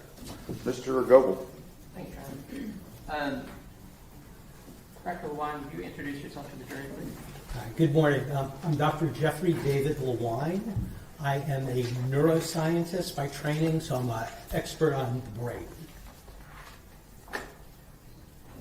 Okay, can you, tell me a little bit more about what neuroscience is? Yeah, so I do have some slides here, although it's not working. Just ignore these for the moment. Just listen to me. They're mostly for me. So neuroscience is the study of the brain, the spinal cord, and the nerves in health and disease. And it includes everything from the basic biology of individual brain cells to how brain cells are interconnected to form networks that support things like memory, attention, the emotional regulation of behavior, to clinical aspects of neuroscience, so how when the brain is damaged, that manifests as disease or injury. And then finally, the techniques that we use to look at the brain. So things like magnetic resonance imaging, MRI, PET imaging, something known as positron emission tomography, and also electroencephalography, EEG. These are all methods that we can use to give us insights into the structure and function of the brain.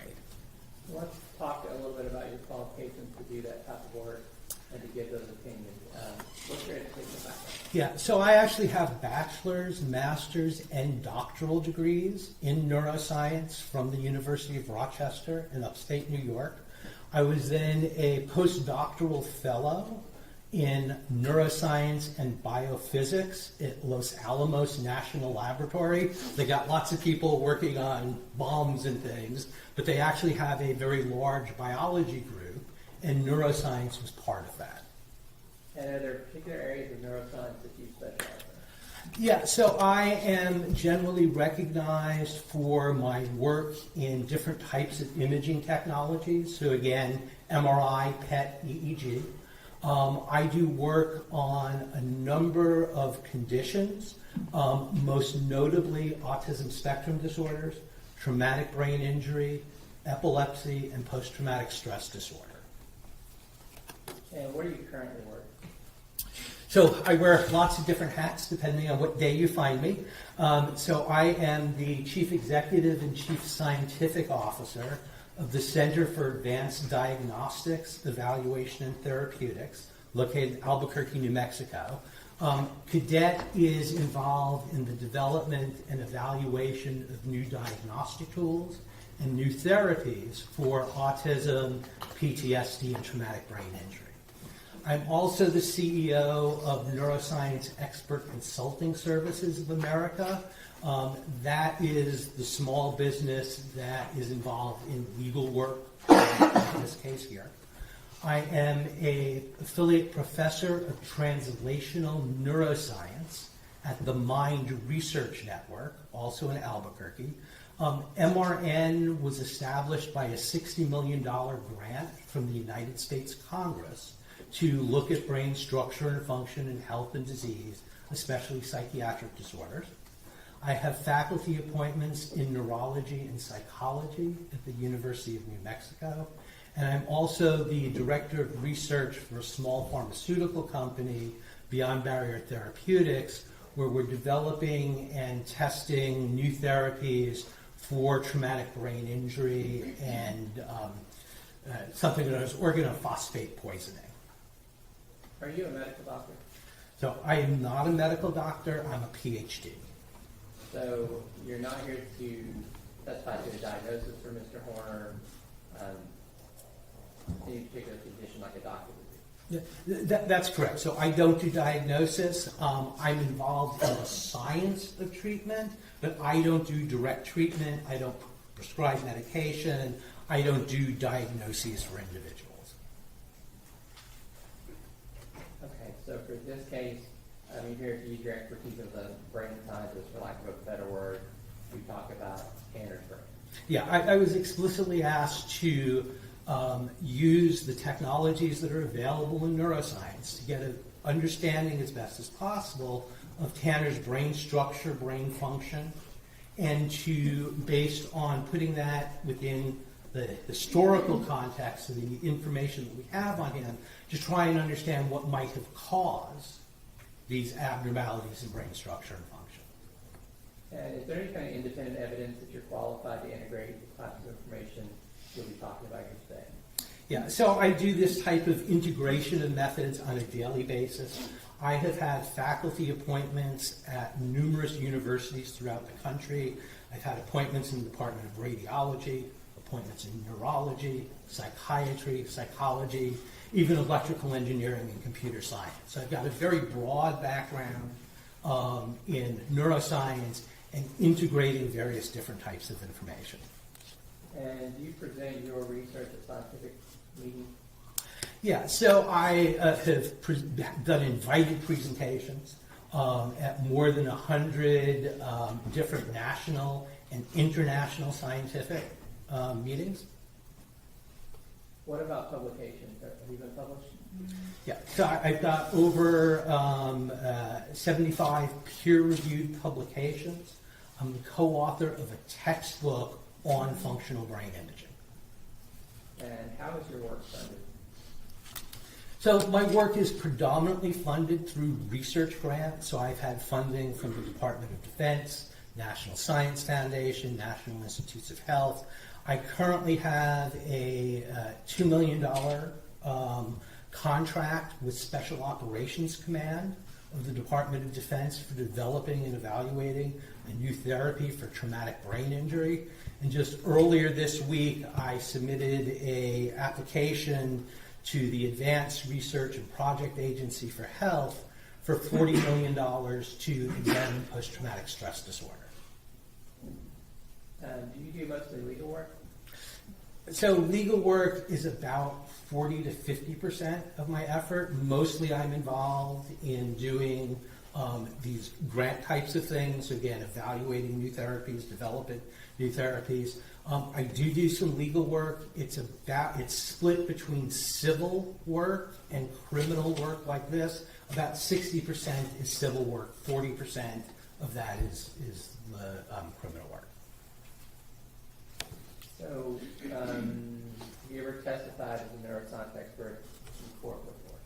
Yes, so I've testified to my neuroscientific opinions. No, I don't want things being displayed here that are not in evidence. Right. Okay? Yes. Okay, again, this is stuff that's not admitted into evidence. I mean, there's stuff on the board here that is not admitted into evidence. I think all of that would be on his CD, so we can go ahead and move to his that part. Will you have any objection? Well, I mean, it was shown to me, and I wasn't really understanding exactly where they were going with this. None of this is in evidence, and I guess it depends on what they're offering it for.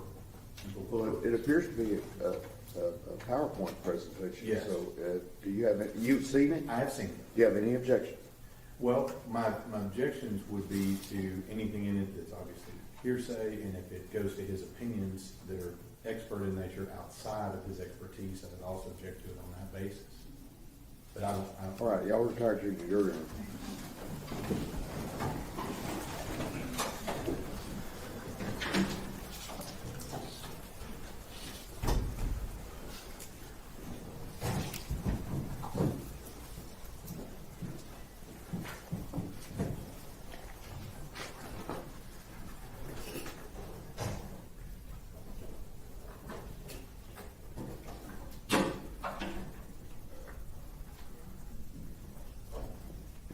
Everyone may be seated.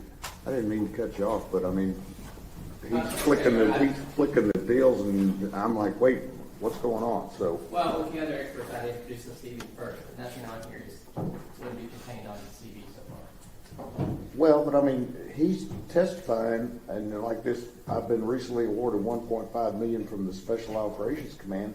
He's not testifying. I mean, we got stuff up here on the jury that the jury's reading that he's not testifying to, and I want to clear that up.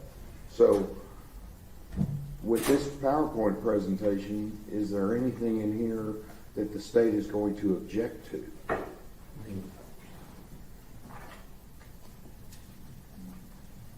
I mean, I'm going to let him testify to it, but I don't want it being shown to the jury as an exhibit. Okay. That's the last screen with anything about his career. Okay. The rest of it is the materials that we provided yesterday and today. Okay. His finding. It's based on the radiology report of Dr. Bono and the PET scan and the EEG scan, and then the quantitative analysis that Luan did himself. Okay. Well, some of the stuff, I mean, we didn't go over all this stuff in the 705, if I remember correctly, but there's stuff in here about he's making assessments as a defendant as to what his toxic exposure is, what it's from, his neurodevelopmental disorders, which he can't diagnose. That comes from somebody else. Well, but I'm assuming he relied upon the other reports that have been testified to.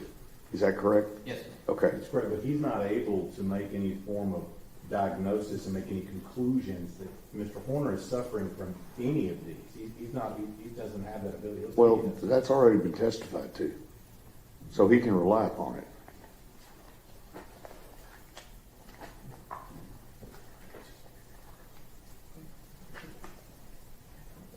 Mask.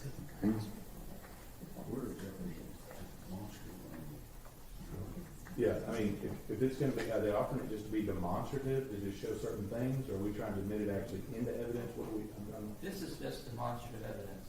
We have his 3 reports we're going to move to enter, and we have his CV that's already been entered into the record, and we're going to move to enter it for all purposes. Okay. And Do then you have any objection to that? I don't think so. Okay.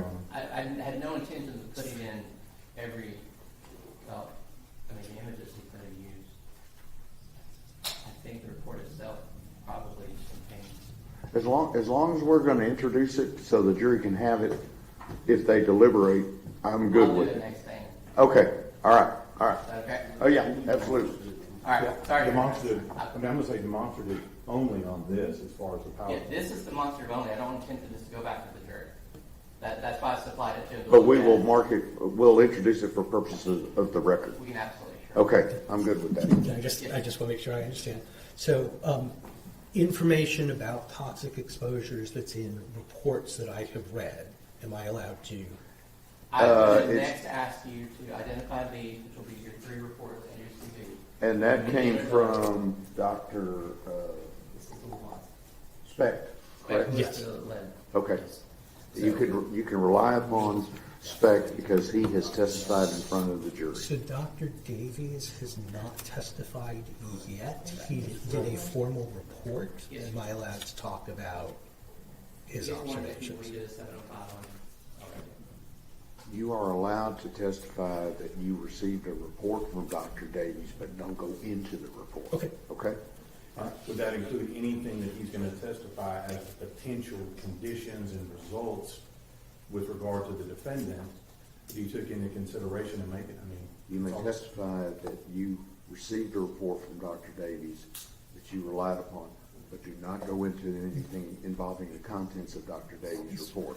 No, but from his perspective, he had, from his neuroscience perspective, what he did, he will be able to say whether his results are consistent with FESD, ASD, those things, but not talk about what Davies is saying. I'll let him do that. And am I allowed to indicate that Dr. Davies' report indicated that there was likely alcohol? No, you're going into the report. Okay? and some of that's on this. Well, that's just for demonstrative purposes, so it'll all tie up, so let's go. Does that make sense? All right, let's go.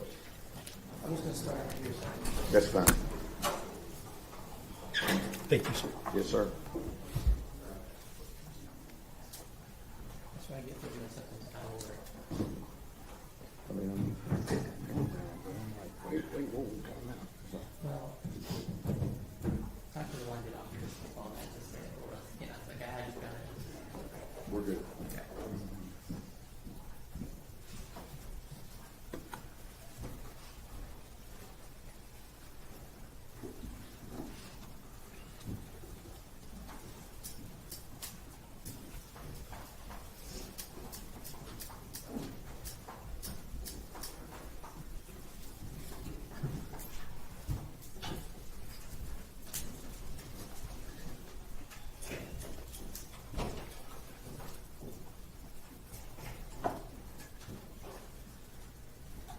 All right, everyone may be seated. We're ready to proceed. Mr. Gold. Dr. LeWine, is Defendant's Exhibit 50 a true and accurate copy of the proceedings? Yes, sir. Your Honor, that was previously admitted to the record. I move now to admit it for all purposes. Any objection? No objection to the State's Exhibit 50 is admitted for all purposes. Dr. LeWine, is Defendant's Exhibit 71 a true and correct copy of your MRI report? It's the brain integrity check MRI report, correct? Okay. Your Honor, I move to admit that at this time. I'm sorry. I would move to admit that report at this time. 71. Any objections? No objection. All right. Defense Exhibit 71 is admitted. Dr. LeWine, is Defendant's Exhibit 72 a true and accurate copy of the EEG, MEG physiology report? Yes, in this case, it's just EEG, so the BIC EEG report. Okay. Your Honor, I move to admit Defendant's Exhibit 72 at this time. Any objection? No objections, Your Honor. Defendant's Exhibit 72 is admitted. Dr. LeWine, is Defendant's Exhibit 73 a true and accurate copy of the PET report? It's my PET report, correct? Yes, Your Honor, I move to admit Defendant's Exhibit 73. Any objection? None, Your Honor. Defense Exhibit 73 is admitted.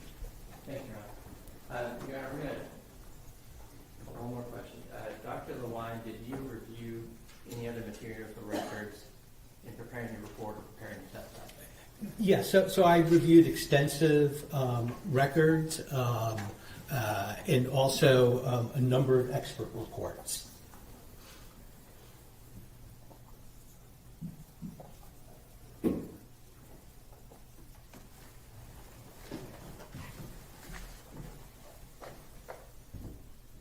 I believe I was asking you if you had testified in court before, and you answered that. Have you ever testified in criminal cases in Texas? Yes, on numerous occasions.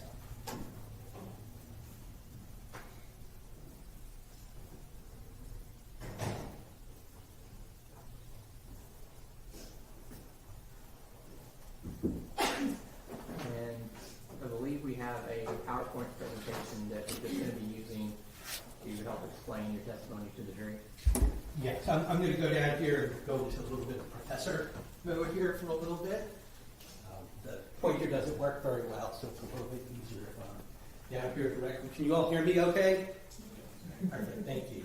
All right, so can you start by giving us a little tutorial on neuroscience and what the relationship is between the brain structure, the functioning, and behavior? Yeah, and so in order to understand what we're seeing in different imaging techniques, I need to give you kind of a little quick tutorial on the brain, how the brain works. And so the brain really is the basis of all complex behavior.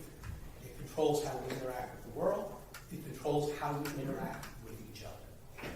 And when we think about the brain, so the brain is composed of different types of cells. The most important one are the neurons. So the neurons are the computational units in the brain. And they basically have three parts to them. They have the cell body, which is the command center. They have the dendrites, which is how signals get into the neuron. And then they have the axon, which is how signals get out to the neuron, go over to the next cell. And so the cells are basically interconnected with a little space here known as the synapse. And your brain has about 80 billion brain cells in it, 80 billion neurons, and about 100 trillion synapses in it. So it's an extraordinarily complex system. And again, it's got the computational units, the cell bodies, and they reside in what's known as the gray matter. And then they have the axons, which interconnect to different cells. That's what's known as the white matter. And so you can hear about me talk about gray matter and white matter as we go on. And sir, I apologize, that is my glucose sensor alarm going off, and I thought I had turned it off, but I didn't. It's going to beep. Can I go in? No, you're fine. Just let it beep? Yeah. Okay. Or can you turn it off? I can't turn it off. Why don't you go turn it off? Okay, my apologies. I thought I had.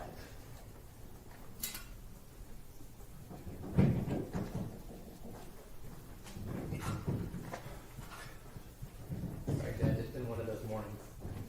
I agree.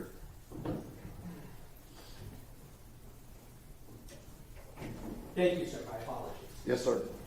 Mr. Coble, you may continue. Dr. White, can you pick up where you left off with? So again, there's the computational units, there's the interconnections between them. And so if you damage the gray matter of the computational units, or you damage the white matter interconnections, that's going to disrupt function. And so, for example, the brain actually has some degree of specialization. There are certain parts of the brain that are mostly responsible for visual information processing. Other parts of the brain that are involved in auditory processing. And then there are networks in the brain. So the part of your brain that understands language is in the left temporal lobe. The part of your brain that actually lets you talk and communicate is in the left frontal lobe.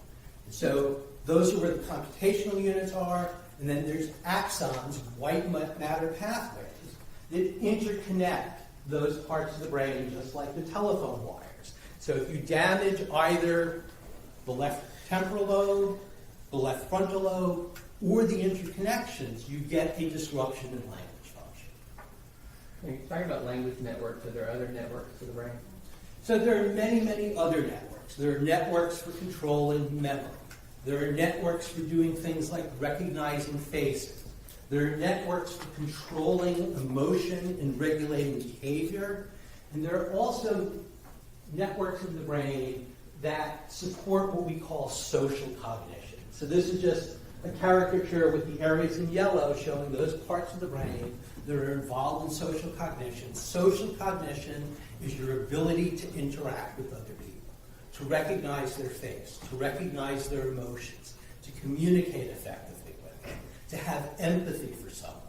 Something known as theory of mind, which is your ability to understand what someone else is thinking. All of those things are controlled by the brain, controlled by specific parts of the brain, interacting with each other. And is everyone's brain the same? So, no, everybody's brain, there's a general organization, but the fine details are different. So my brain has basically the same general area in the back of the head that's involved in visual information processing as your area. But my brain is wired a little bit differently than your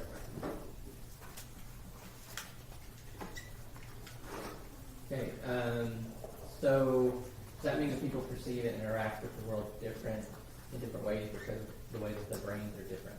Yeah, so there are a couple of things that are important. So one thing to keep in mind is that the brain develops. So the brain you were born with is not the brain that you end with.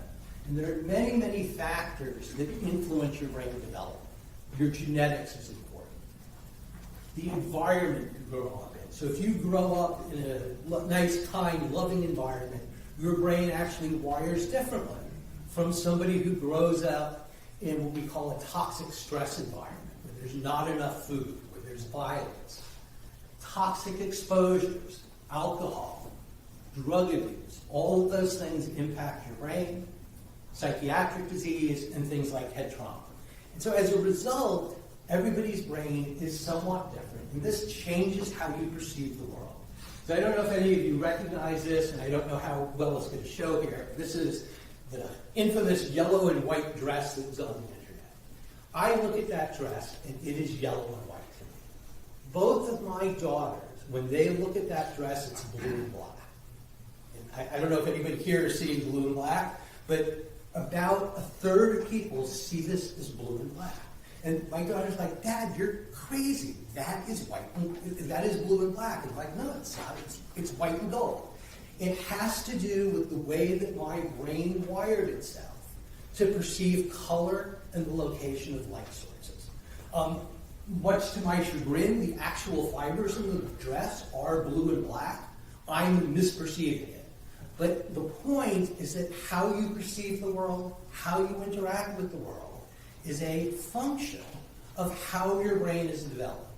And if neurotypical people can have such widely different perceptions, imagine what happens when you put brain injury and dysfunction on top of that. So how you perceive the world, how you interact with the world, is a function of how your brain is wired and functioning. Okay, so what factors influence how your brain develops and how it gets wired? So again, there are all of these different factors that influence things. And so anytime we start to look at brain damage, we start to think about brain dysfunction, and we want to try and understand what the potential causes are, we need to look at all of these different factors. Now let's talk about Tanner specifically. Can you tell me about some of the things that you've reviewed in his history and records that have at least the potential to disrupt the brain structure and function from your point of view? So one of the things that I do is I go back and look at medical records, school records, jail records, trying to identify all the things that we know of that potentially cause disruption in brain function.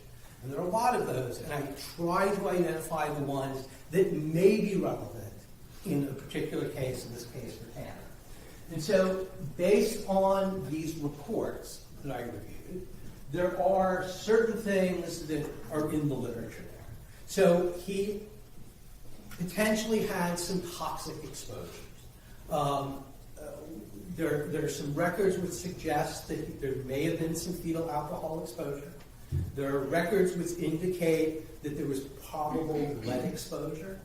There are records that indicate that he had this toxic stress, that he grew up in an environment that wasn't the ideal environment for raising a child. And you've heard a little bit about that. You're going to be hearing more about that. He has what we believe are some neurodevelopmental disorders. So you've heard a lot about autism spectrum disorders. And so autism spectrum disorders really are a spectrum. So I do a lot of work with kids with autism. Some of these kids are completely nonverbal, don't make any eye contact. Jake, I'm going to object to this. This is an extending narrative without any form of question, and it's non-responsive as well to the particular question. All right, sustain. Let's keep it question and answer as much as we can. Yes, sir. So as part of your work in identifying neurodevelopmental disorders from a neuroscience perspective, have you worked with patients who had autism spectrum disorder or ADHD? Yes, so I extensively work with individuals with both autism spectrum disorders and ADHD. And in the records, there's indication that those are present for Mr. Horner. Hang on. Question. And is head trauma another area that you would look at for Mr. Horner based on his records? So there's indications that there may have been some head traumas, not well documented in medical records. But again, I consider head trauma as a possibility for something that might disrupt brain structure and function. And as a neuroscientist, how do you go about evaluating brain structure and function? So there are a number of techniques that we use. One of the primary ones is something known as magnetic resonance imaging, MRI. So MRI is a technique for looking predominantly at brain structure. There's a big donut-shaped magnet. So you slide somebody into the magnet, and then you actually pulse at them little radio frequency signals. And the system listens for the radio frequency signals that come back. And those signals that come back are influenced by the tissues in the brain. Now, So- are those images at the bottom, type of images we get from an MRI? Yeah, so these are not Tanner's images, these are just representative images. But so depending on how you pulse the sequences, you can get different types of images. These are what are known as T1 images. They're very good for showing the anatomy. There's something known as DTI, diffusion tensor imaging, which tells us about the white matter interconnections. And one thing that I want to make sure everybody understands, so this isn't like taking a photograph. This is measuring magnetic signals that are coming back from the brain and reconstructing these images. So it's a mathematical, computational thing. It's not like snapping the picture.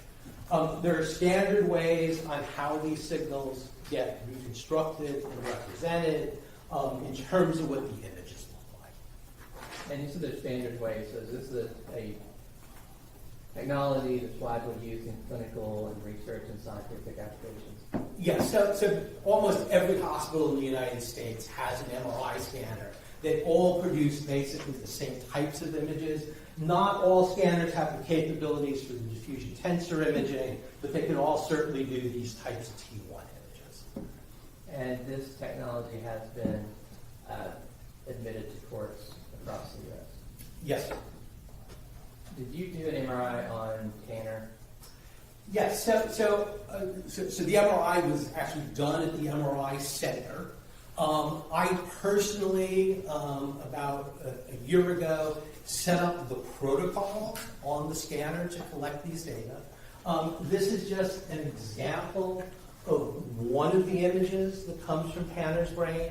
This is known as a sagittal slice, so it's in this direction here. We're a little bit off of the midline.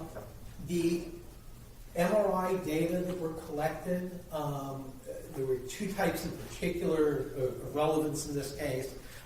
The T1 images, which were used for something known as volumetrics, which I'll explain, DTI, diffusion tensor imaging. These images were provided to a neuroradiologist, and the visual inspection of these images by the neuroradiologist is that they're within normal limits. So the neuroradiologist, just looking at the images, says there are no gross abnormalities here, there's no tumors, there's not a hole in the head, there's not multiple sclerosis. Okay, let's back up for a second. So you set up protocols, kind of telling what you need the MRI to do, correct? Correct. And then a medical doctor, I believe in this case the name of Dr. Yon, signs an order for the MRI tech to do it. And then it's actually an MRI tech to run the machine. You're not running the machine off. Correct. And then they give you the data from it. Correct. And you're saying that a normal radiologist reads it and says, when you say there's no gross abnormality. Judge, I'll object as to leading. Let me hear the question. I'm sorry, I thought he already said that the radiologist said there was no gross abnormality. What did the radiologist find? The radiologist did not indicate any gross structural abnormalities in Tanner's brain. And we're using the term gross like in the term of a large scale. What do we mean there? What you can see on visual inspection. And that's where you said visually you can look at it. He saw no tumors, no holes in the brain, those sort of things. That is correct. Okay. So let's go, and you talked about a couple other ways that you, as a neuroscience, analyze it. You mentioned volumetrics. Tell me what volumetrics are. So one of the challenges with MRI is in children with autism spectrum disorders, even very severe autism, MRI shows things in less than 10%. In mild traumatic brain injury, MRI visually shows less than 10%. What scientists and clinicians have jointly developed over the last 2 decades are what are known as quantitative methods. One of those is a quantitative method known as volumetrics, where we actually measure the size of different brain areas. This is done by a computer. And then the values for the client are compared with average values from a normative database. So just like when you have neuropsych testing or you have your blood work done and they come back and say, hey, your white cell count is done, that's comparing your white cell count with the expected average for people who don't have any conditions. So I'll hold up 1 second and explain. You talked about using a normative database. Now, first of all, you said volume, and for a layperson, you're really talking about the size of each part of these brains. That is correct. And then you said a normative database. Explain how you create that, what that is. So again, the normative database is created by MRI images from people without any history of head trauma, neurological disorder, psychiatric disorder, learning disabilities. And so for the work that I do, we're able to compare Tanner's data with a normative database that has about 10,000 people. Now from that, we extract only the male subjects who are within 5 years of age, but it's a very large database. And so we can look at the results and say, hey, this is within normal limits, or this value is too big, or this value is too low. And we can do statistical evaluations. And all of this is done by a computer. So the computer does the identification of the different brain regions. So that's what these colors are. This is just showing the computer calculating these different brain regions. The computer system doesn't know if it's my brain, your brain, Tanner's brain. The only information the computer has, in this case, is at the time we did the scan, I think Tanner was 33 years old, male subject. That's the only information that it has. So it's a very objective, mathematical, statistical way to determine whether or not there are abnormalities. And it's making a comparison between his brain, his values, and neurotypical people within 5 years of age. Is that above or below? Yes. And that are male. Correct. Okay. And so again, so it's a statistical comparison. So this is just showing a subset here. So the open circles are the values for the database, the neurotypical subjects. And so if Tanner's values here are green, right smack in the middle, that's within normal limits. If his value is very large compared to the database, that's outside of limits. If it's very small, and we describe how abnormal things are using a statistical measure, something known as a z-score, which basically tells you how abnormal things are. Okay, and what did Tanner's MRI show? So Tanner's volumetrics show that things are mostly within normal. There's one particular area in the brain, the left orbital frontal area, that is abnormally low. His value is about 20% lower than what you see in neurotypical subjects. That translates into about 50 million fewer neurons. And again, this here, this underlying brain, this is a caricature based on the calculations. I'm the one who put these colors on and chose the color. So the way you get those colors is the science, and that is standardized. That's how we do it for everybody. Now, so you're saying that it indicated that he likely had a volume loss, and you were using this to show which part of the brain that would be in. And what does that part of the brain normally do? And so the left orbital frontal cortex is one of these key brain regions involved in the emotional regulation of behavior and social cognition. It is often disrupted in autism spectrum disorders. Again, that's based on the scientific literature. It can be disrupted in traumatic brain injury. It can also be disrupted in depression. Okay, and once again, is volumetric something that just you do, or is that a technique that's widely accepted in clinical and forensic and scientific fields? Yeah, so volumetrics is an extremely well-accepted technique. It is supported by over 5,000 publications. It is routinely used in hospitals throughout the United States. In the clinical world, it is used mostly in the evaluation of epilepsy and Alzheimer's disease, but it's seeing increasing usage in traumatic brain injury. And certainly in the forensic world, we see it being used very commonly with respect to psychiatric conditions, things like depression, schizophrenia, and autism spectrum disorder. Okay, let me move on to I think you said you use another technique called diffusion tensor imaging. What is that? So diffusion tensor imaging, it's still an MRI technique. It's just a different way of pulsing those radio frequency fields to emphasize different characteristics. In particular, the characteristics it emphasizes look at how water is diffusing in the extracellular space. And so remember we talked about axons. So axons travel in bundles. Because they travel in bundles, water within the brain moves along the axons as opposed to across them.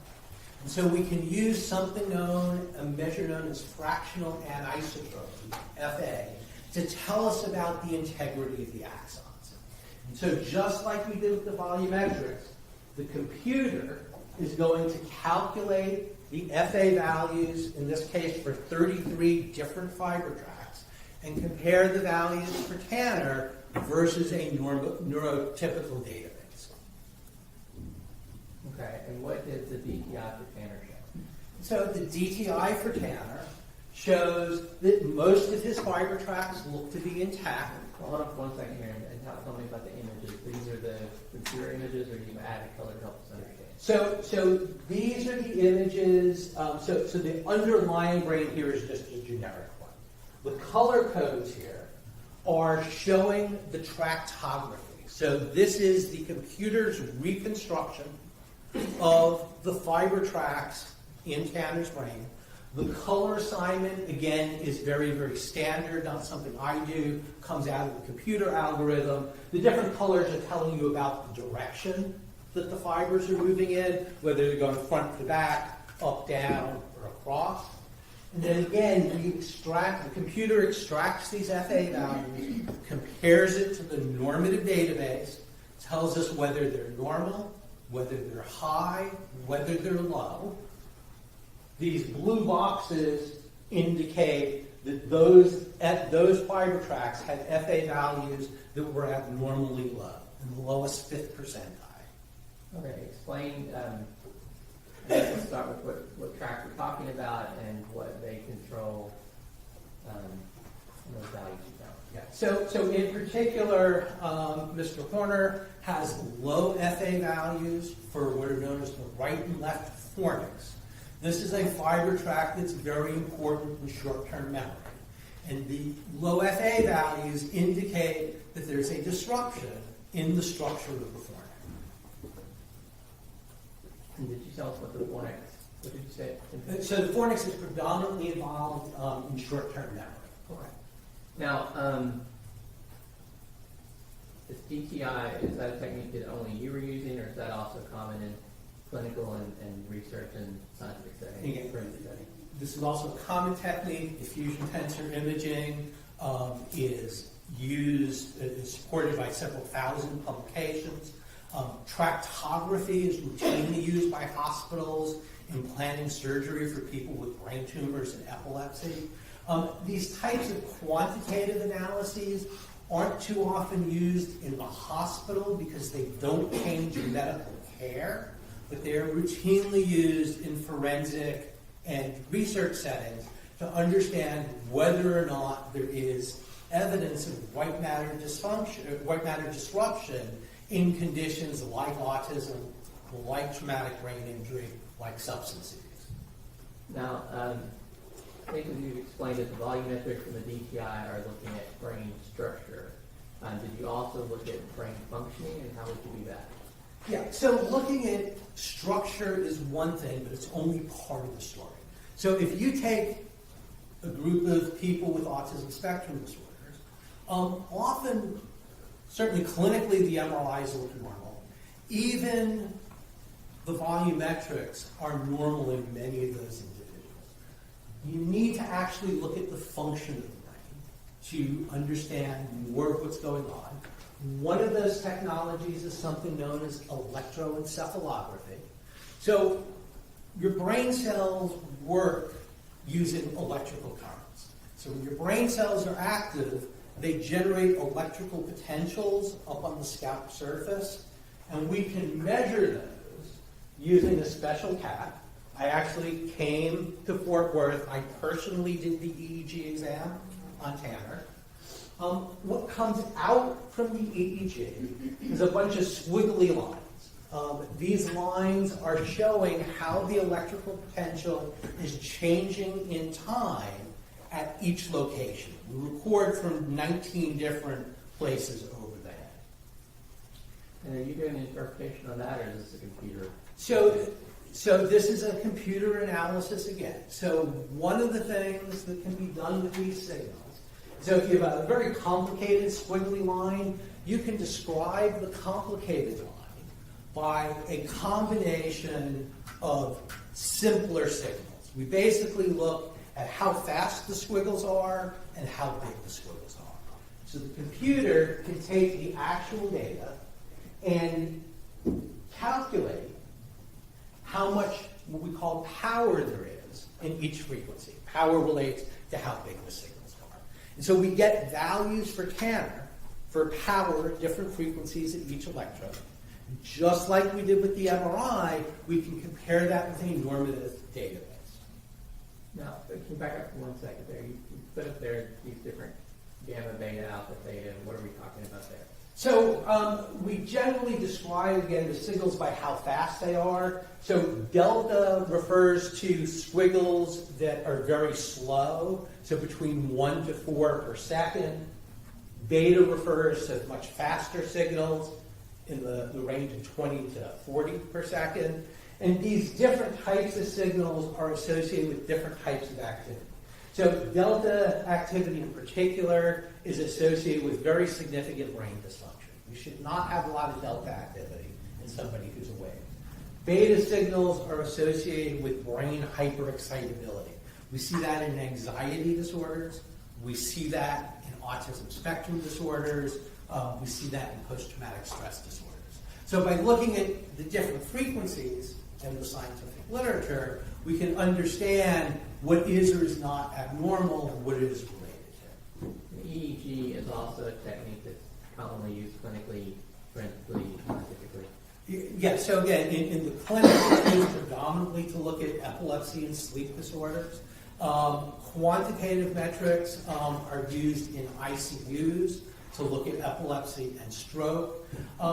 These types of quantitative analyses are also used clinically in guiding a therapy known as neurofeedback. That's typically done more by psychologists as opposed to medical doctors, but still clinical work using these technologies. And the Q up there, is that for quantitative? Yes, sir. And that's just kind of another way of analyzing an EEG? Yes, so the EEG is the basic data, QEEG is the quantification of the data. Let's move on, and I think you're going to tell us about what Tanner showed, is that correct? Yeah, so I just need to tell you a little bit more about how we represent the data. And again, this comes from the computer. It's the same for everybody. The computer doesn't know whose brain it is. These are what are known as the power maps. So these are looking at the different frequencies. So again, delta are very slow frequencies, beta are faster frequencies. If it's this very light green color, it means it's within normal limits. If this is not Tanner's brain, this is just a representation here. This particular case had a stroke in the right hemisphere, and so this individual has lots of abnormally increased theta power. That's what the red color is. Again, the computer's assigning these colors. These are standardized. This is using FDA-cleared software for these analyses. There's another measure we can do, something known as coherence, which basically looks at the interconnections between brain areas. And so we do those types of analyses. And so I'm going to show you Tanner's data in a second here. Let me just show you a typical control subject. So even a control subject, because you're making lots and lots of measurements, may have a couple of scattered abnormalities. Okay? That's common. It's known as the problem of multiple comparisons. You can get some false positive things. We have statistical methods for dealing with that. So here's just an example of a control subject. Here's what we actually find for Tanner. So Tanner has very significant increased theta activity all the way through delta and high beta activity over the left hemisphere of his brain. He's got some minor disruptions from coherence. They're actually not that bad. But his baseline brain rhythms are not neurotypical. They show significant abnormalities. One of the other analyses that we can do is to actually figure out where in the brain things are coming from. And again, this is all done by a computer using FDA-cleared software. This is looking at how abnormal the currents are and where those abnormalities are coming from. This is a generic brain, so the underlying brain is not Tanner, it's just for demonstrative. But the colors and the locations of the abnormalities come from the data from Tanner. And he shows in particular abnormal theta activity and abnormal high beta activity over the left hemisphere, temporal lobe, parietal lobe, a little bit of the frontal lobe. And what can we learn from that? So what these data are indicating are, so that the theta is indicating that there's some general brain dysfunction. Increased theta activity is often associated with traumatic brain injury, but you can also see it in other psychiatric conditions. High beta activity is very consistent with an autism spectrum disorder.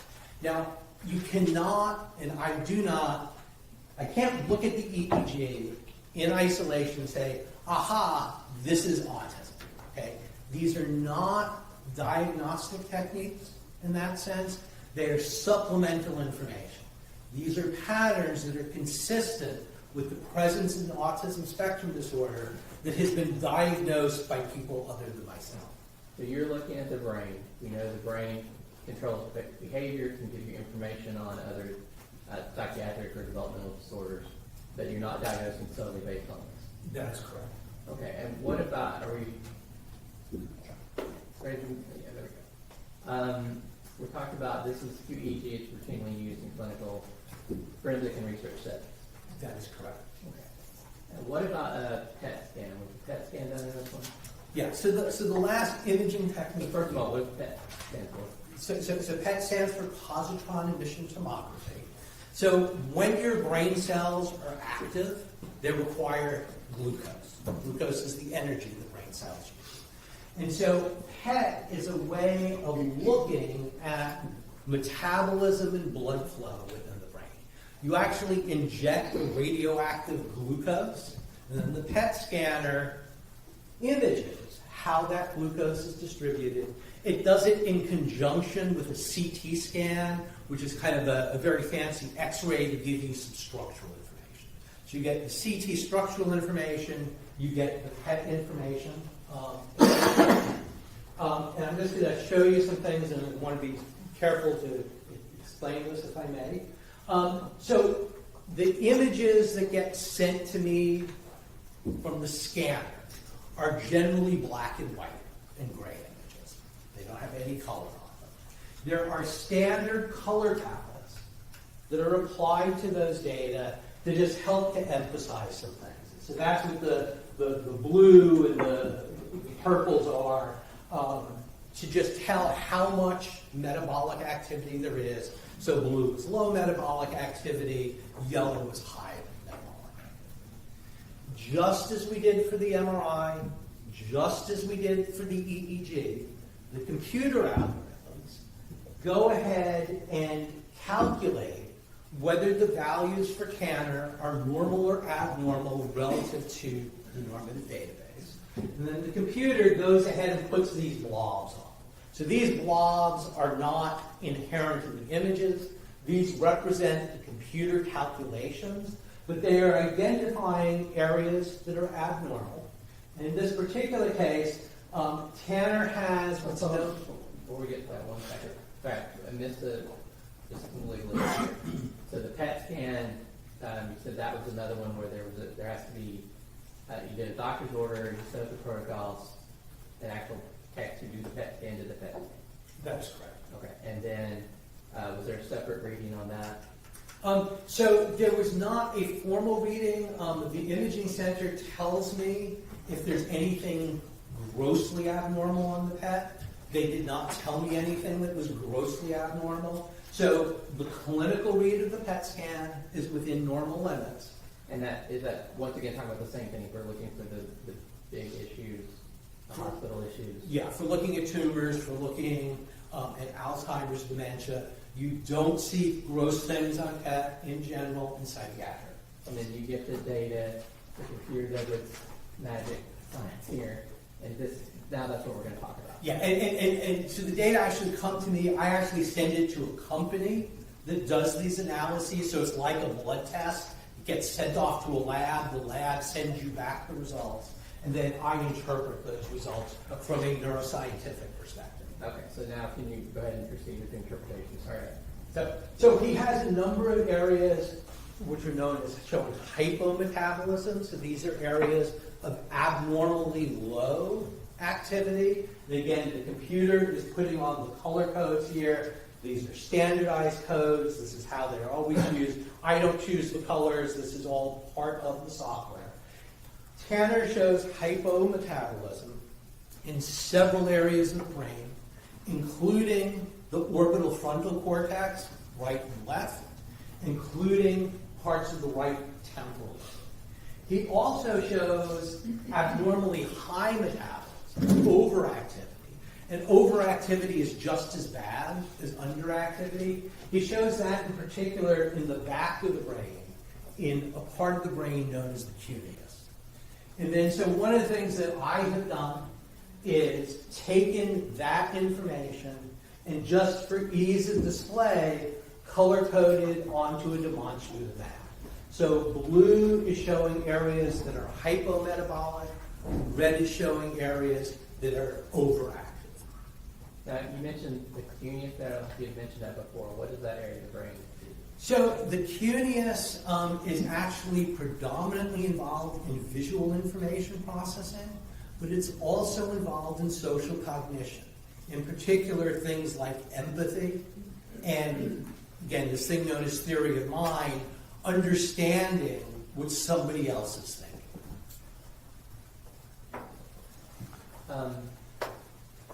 Now, we previously submitted the 3 reports on these 3 techniques you talked about. How would you put them all together? What's that indicate to you? So when you put everything together, you basically get this. So the left orbital frontal area is actually abnormal on both the MRI and the PET scan.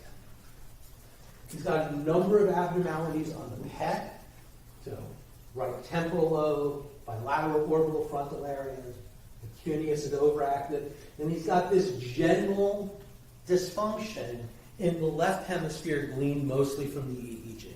And because each of these techniques is looking at different things, it's not uncommon that there's only partial overlap between what you would have. But across these techniques, he has evidence of either structural and or functional disruption in many, many areas of the brain.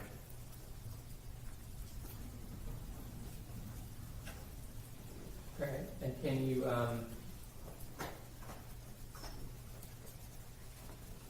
and what do these parts of the brain do, and what does all that mean? So remember that we talked earlier on about this social cognition network, the parts of the brain that let you interact with people? He has wide overlaps between his areas of abnormalities and the social network. So dysfunction, in this case, PET abnormalities in the right temporal lobe, abnormalities in the cuneus, abnormalities in orbital frontal cortex. So he has very extensive overlap with the social cognition network. He has lots of the nodes that aren't functioning properly. You actually need only one node to be damaged to get dysfunction. And so the overall profile here is an indication of objective brain evidence of dysfunction in the social cognitive networks of the brain. From a functional perspective, and a neuroscientist, that is most consistent with his history of an autism spectrum disorder. It's not to say that there aren't contributions from other factors like the ADHD, like the toxic exposures, but this pattern is most consistent with social disruption and ADHD. And can you summarize your overall opinion and what you think may be responsible for the abnormality? Yeah, so kind of as I just said, he has disruption in EEG, MRI, PET, which collectively show dysfunction and structural disruption in the networks that support emotional regulation of behavior and social cognition, a little bit in some of the memory system, the right temporal lobe, very important for pragmatic language. This is kind of understanding the nuances of language. So he's not, based on the imaging, he's got disruption in those networks. Again, profile most consistent with autism spectrum disorder. Other things might be contributing to this. It's my understanding that Mr. Horner does have a history of some substance use, mostly marijuana, but also some cocaine and hallucinogens. This particular profile is not a good match for those things. It's not to say he hasn't done those things. It's just to say there's not evidence in this particular set of data that his exposure to those substances have caused major permanent brain damage. It's really the autism spectrum disorder that goes hand in hand with these particular findings. Thank you, Dr. Line. You're on pass to witness. Okay. Let's break for lunch. It's on its way. Should be here in about 5 minutes. So we will start back up at 1:15. Okay? See you then.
to be ready. Yes, I appreciate that very much.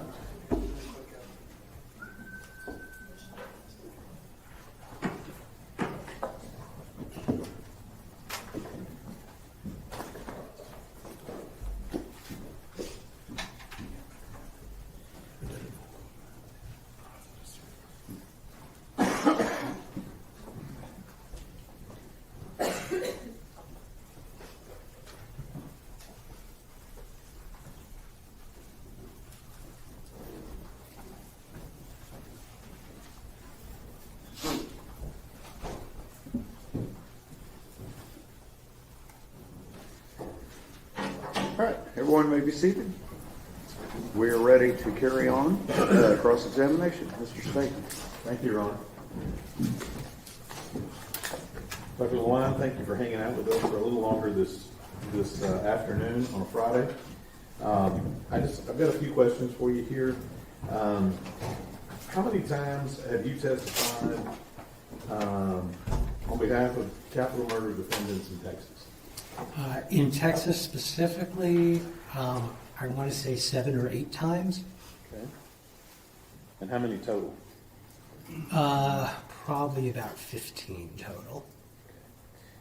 And in fact, if I remember correctly, you were in Eastland in January doing the same thing. Yes, sir. Is that right? Yes, sir. Testifying as to the brain abnormalities as of that defendant, correct? That is correct, sir.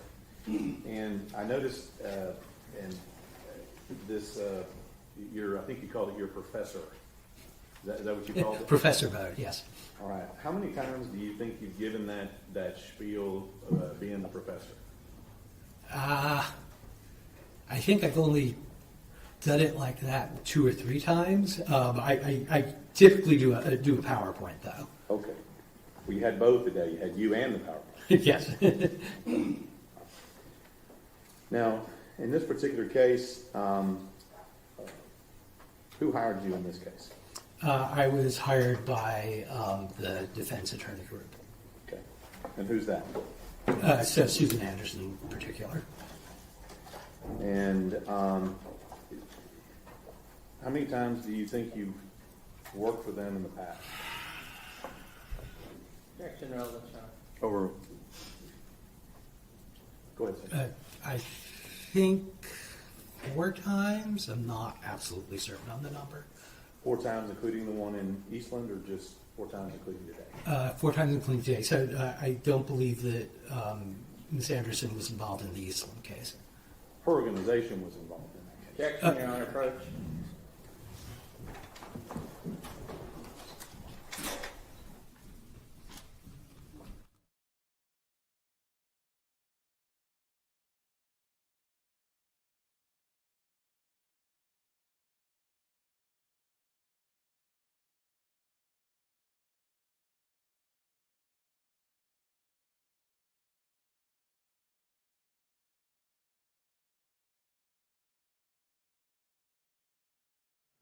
Chair will disregard the last question asked by the prosecutor, okay?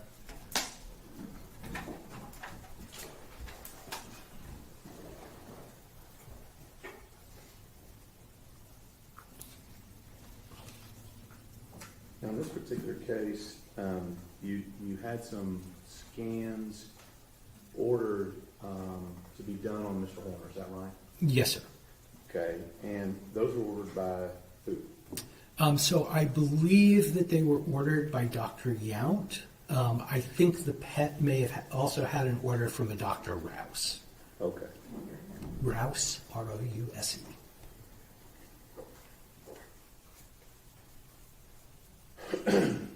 And in this particular case, just so we get this out of the way, what's your bill in this case? So my total bill for everything has been about $40,000. That includes the costs for the actual scans. Okay. And like I think we talked about in this case, you're not a doctor, psychologist, neuropsychologist. You're very clear about that, correct? Yes, sir. And you can't make any type of medical diagnosis or conduct any type of psychological or psychological tests. That is correct. And in fact, you can't treat or diagnose patients as part of your profession. That is correct. So really, in this particular case, you can only really tell us about what you found, but you cannot connect what you found to any particular diagnosis. Again, I can talk about it in the general sense, as I did, that there are certain brain imaging findings that are consistent with diagnoses. You can't make the diagnosis from the imaging findings alone. And by looking at something that you see, I'm just going to make sure I'm clarifying this here. You can't say that any particular defendant, including the defendant in this case, has any particular diagnosis just by looking at this. That is correct. So I can't say that he has abnormal brain structure and function, but I cannot do a diagnosis. All right. Now, the 3 reports that you did in this case, you said EEG, I'm trying to do them in the same order, MRI, and a PET scan, right? That is correct. And with regard to the EEG and the PET scan, the MRI and the PET scan, both the doctors who read those indicated that the defendant's brain in this case was functioning within normal limits. So the clinical interpretation of those scans is that there are no abnormalities there are no gross abnormalities on the MRI. There are no gross metabolic abnormalities on the PET scan. That is correct. Right. And in fact, if now you don't have any report from the PET scan, right? I do not. It is possible that the facility did one, but I do not have that. You got a report from the one on the MRI, correct? Yes, sir. And this was done by Dr. How do you say his last name? Dwayne Buono. Buono, B-U-O-N-O? Yes, sir. Okay. And he's in Florida, right? Yes, sir. And I think you said he's a board-certified radiologist? I believe he's a board-certified neuroradiologist. Neuroradiologist? Yeah, I think so. I know he's a board-certified radiologist. I know he did a fellowship in neuroradiology. I'm not sure about the details of the certification there. All right. And as a result of that, he says things in his report, just going to make sure I get this right, that things are unremarkable, normal, so on and so forth. Is that right? Yes, and that's very, very common in psychiatric conditions. But that's what our medical doctor here says. Yes. Okay. And in fact, I think that with regard to the MRI and the PET scan, you indicated that most of the things on there were normal and intact. Is that what you said? Yes, most of the areas we look at are normal and intact. There were several that were abnormal, particularly on the PET. And I think that we saw, and I'm not going to try to get into the beta, gamma, theta wave thing with you. You said there were some things that looked like they had fast squiggles and slow squiggles. So those are the definitions of the beta and the delta waves. Okay. Yes. But I think you also said that at some point that with regard to the test, you get false positives on that test at some point, correct? So on any test, you can get false positives. There's a statistical technique known as a Benjamini-Hochberg correction for multiple comparisons that I also applied to the data. That isolates the ones that are more likely to be true positive versus false positive findings. And you indicated that the defendant, I think, and I'm not trying to butcher your terminology here, but he had low FA values and that affected short-term memory. So he has low FA values in the fornix. Okay. The fornix typically supports short-term memory. I can't look at the imaging and say there's fornix abnormalities, therefore he must have memory deficits. Again, these are neurobiological correlates of these things. It would be up to somebody doing cognitive testing to say that he actually has those deficits. Right. And so with regard to that, that's not going to prevent him from having long-term memory that would keep him from understanding that it's wrong not to kill someone. So generally, fornix damage does not impact long-term memory. That is correct. And it's not wrong to kidnap someone. Again, fornix damage would not have him forget that information. Now,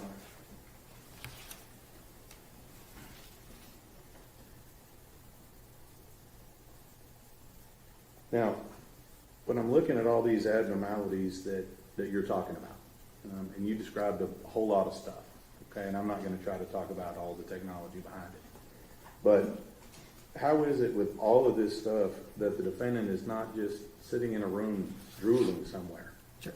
Yeah, so there are levels of abnormalities. These techniques are very, very sensitive. This profile of abnormalities is still on the relatively mild side.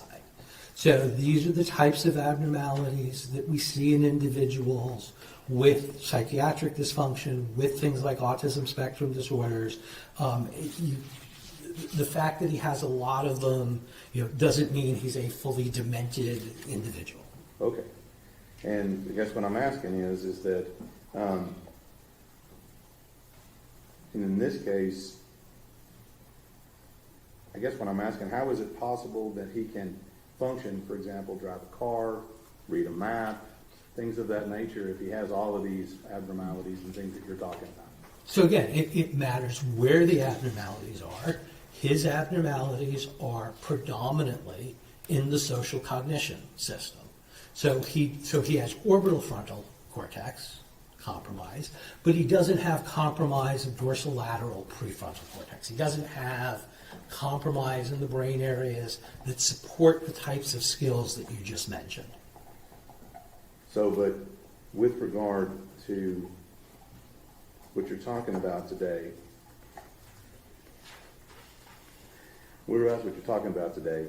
you haven't watched the videos in this case, have you? No, sir. You didn't watch any of the evidence as far as what happened in this case? No, sir. So you can't comment as to whether or not he has any specific real-world deficits. You can't make those comments. I can't from the imaging. I can say that people in general with these profiles have deficits in social cognition. I cannot specifically say that Mr. Horner has deficits in social cognition other than from the information that's in the record. So the diagnosis of autism spectrum disorder, the core feature of that is social cognition disruption. Now let's talk a little bit about, we talked a lot about the human brain, okay? And you'll agree with me that the human brain has an amazing ability to adapt and function despite many factors that come into play. It can, yes. Right? And when we talk about, you gave an example, I think, of all the things you compare your test brain to. What was that called? The sample of all the people? The neurotypical data. Neurotypical data. And there's not really anything such as a normal brain. Nobody has the same brain, do they? Not exactly the same. So the neurotypical database takes into account the normal variability. And it is possible that everyone has potentially some form of abnormality going on, but that doesn't mean they have any deficits. So again, what you would see is, depending on how many things you measure, you would see that an individual subject might have one or two abnormalities. Again, this is this multiple comparison problem. We use the Benjamini-Hochberg to address that issue. So the number of abnormalities that Mr. Horner has, we would see in less than 0.01% of the population. So even with any abnormality and even with some deficits, you're not telling us that a person is going to act a certain way? Again, I can only talk about the general, this is what it's correlated with. From the imaging alone, I cannot say anything specific about Mr. Horner's behavioral pattern. I'm talking about anyone. You can't say any person will act a certain way? Not explicitly, that is You correct. can't say whether or not they'll commit crimes? Correct. And you can't say whether or not they'll engage in any particular conduct? Correct. And for example, I mean, we have individuals out there, let's say, my example I thought of was football players. You'd agree with me that they may have some brain injury at some point. Would you agree with that? Many of them, yes. But that doesn't automatically mean that they have deficits. right? It doesn't explicitly and automatically mean that. It means that they are much more likely to, but for an individual person, I can't say, hey, I've got this finding, therefore this person must have this deficit. You can't do that from the imaging. Right, and you said you got a grant from our special operations warfighters, correct? Correct. And in that particular field, we've got a lot of military service members and veterans that may have some abnormality due to a combat injury. Would you agree with that? Yes, sir. And that doesn't necessarily mean that they're going to be somehow unable to continue defending our country. Again, not necessarily, but on average, they have compromised skills that compromise operational readiness, which is why SOCOM is funding us to look for therapeutics. Now let's break this down a little bit. We've been talking about the brain. Will you agree with me that the brain and a person's mind are different? There's lots of theoretical work on that. That's a philosophical debate. I will say that the way that one's mind interacts with the world is through the brain. And so if your brain is damaged, how your mind is going to interact with the world is highly likely to be compromised. But your mind, you'll agree with me, is where we get the person's reasoning, motive, things of that nature. Right? But it's all filtered through the brain. So I see that dress as yellow and white. I cannot free will myself to think that that dress is black and blue. And so the way that your mind, if you want to call it that, perceives the world, interacts with the world, is through the brain. So if your brain is damaged, the information going into your mind, the information coming out of your mind is going to be compromised. And so when you're talking about that, you use the term free will. Your testing's not going to be able to determine free will in an individual, does it? No, absolutely not. And then neuroscience really doesn't have anything to do with person's free will, does it? Again, there's lots of neuroscience written about free will and mental status. But your neuroscience, you're not able to distinguish between those who cannot control their impulses and the people who choose not to control their impulses. I cannot clearly distinguish between that. That is correct. How many brains do you think you've scanned? Across conditions, I've probably been involved in the evaluation of about 7,000 brains. And the stuff you're looking at, what we're talking about today, Mr. Horner's brain, right? This is not the first time you've seen stuff like that before. It's not. This is one of the rarer occasions where there are so many nodes specifically within the social cognition network. But I've seen other abnormalities, again, more commonly related to things like TBI as opposed to autism spectrum disorder. And you were in here and you heard the last witness in here, did you not? The nice speech therapy lady? Yes, sir. And you heard from her that she say that autism did not cause this crime. You can't disagree with that. I do not disagree with that. That's what it is. Redirect.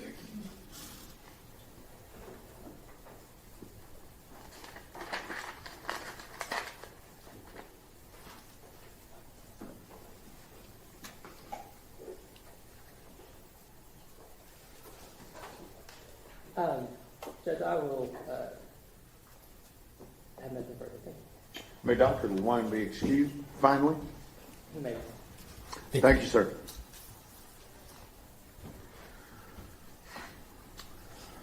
Our next witness will be testifying remotely, so I need a few minutes to set up everything, okay?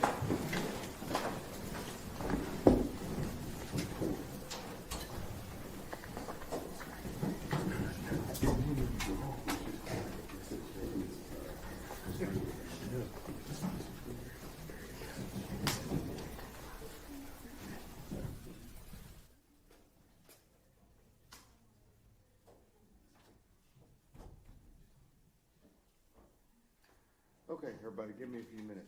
I need the state's HDMI cable. It's up there, Your Honor. Okay. Hold on. Okay.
See yourself on, here, let me read this thing. See yourself on. Oh, okay, oh, okay, I got you. Well, as you approach, and then just, okay, yeah. And I think the mic will pick you up.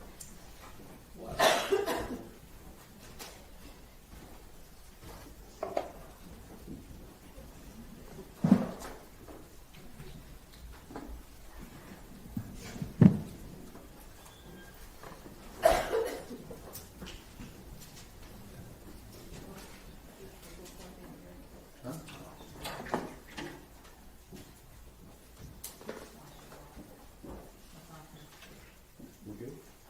All right, everyone may be seated, I'm sorry. Ladies and gentlemen, this witness has been previously sworn to testify truthfully. Mr. Goble. Thank you, Your Honor. Dr. Bigler, could you state your name for the record, please?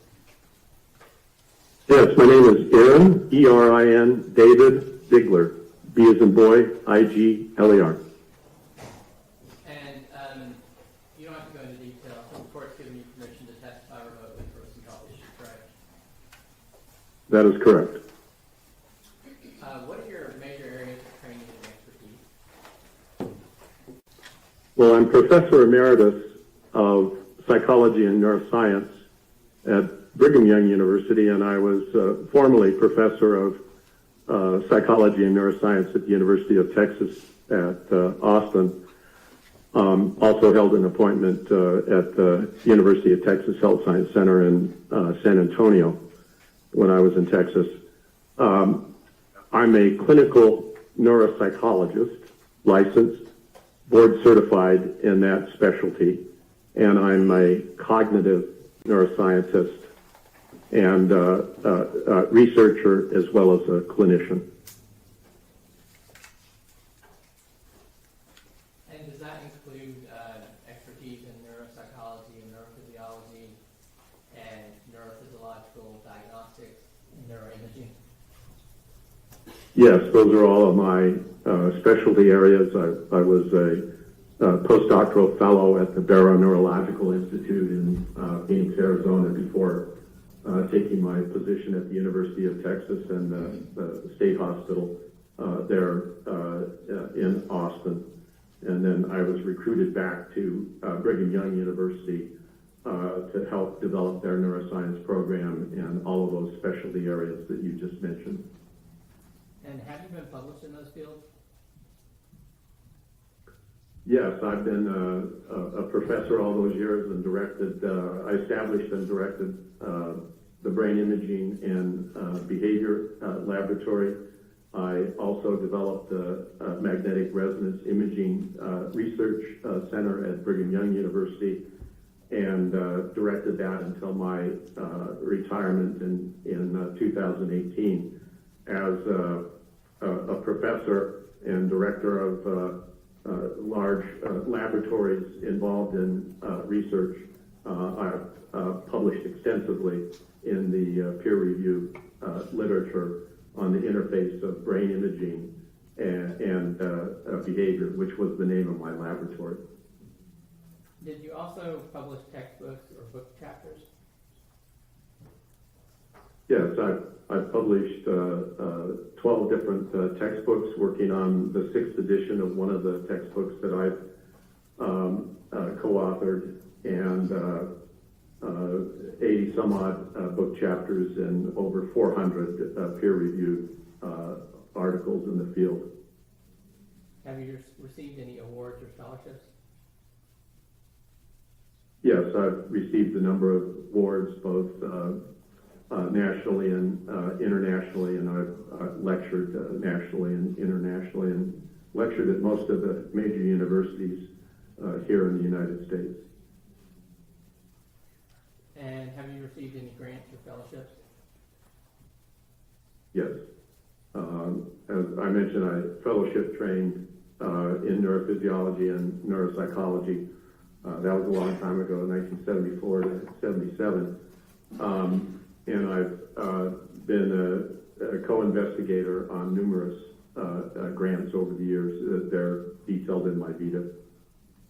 And did you examine Tanner Orr? I did not. So were you asked to give any specific opinions or diagnoses of Tanner? I was not.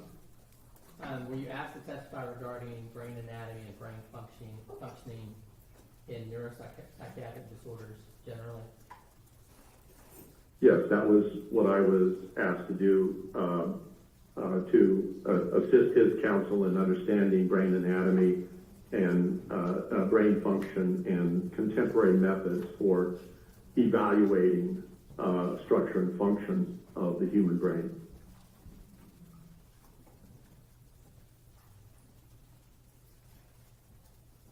Okay, and did you review some materials in preparation for testifying? I did. And did you observe Dr. Lewine's testimony earlier today? I did. So it was kind of a mouthful for what we asked you to do. We've brought it to the jury in our opening about how important the brain is.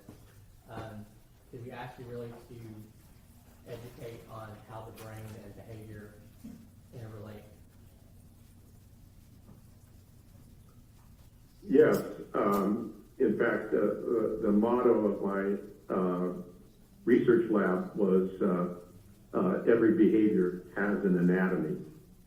The behavior emerges first in the brain and then outwardly in behavior.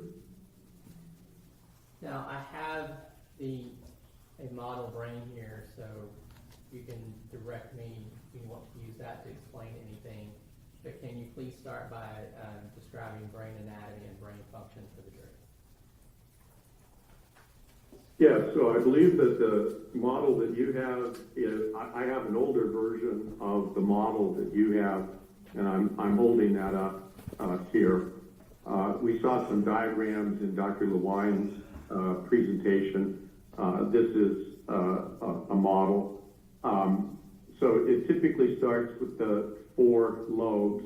So this is the frontal lobe, this is the parietal lobe, this is the occipital lobe, and I'm holding the brain here by the temporal lobe, and down here is the cerebellum, and this is the brainstem.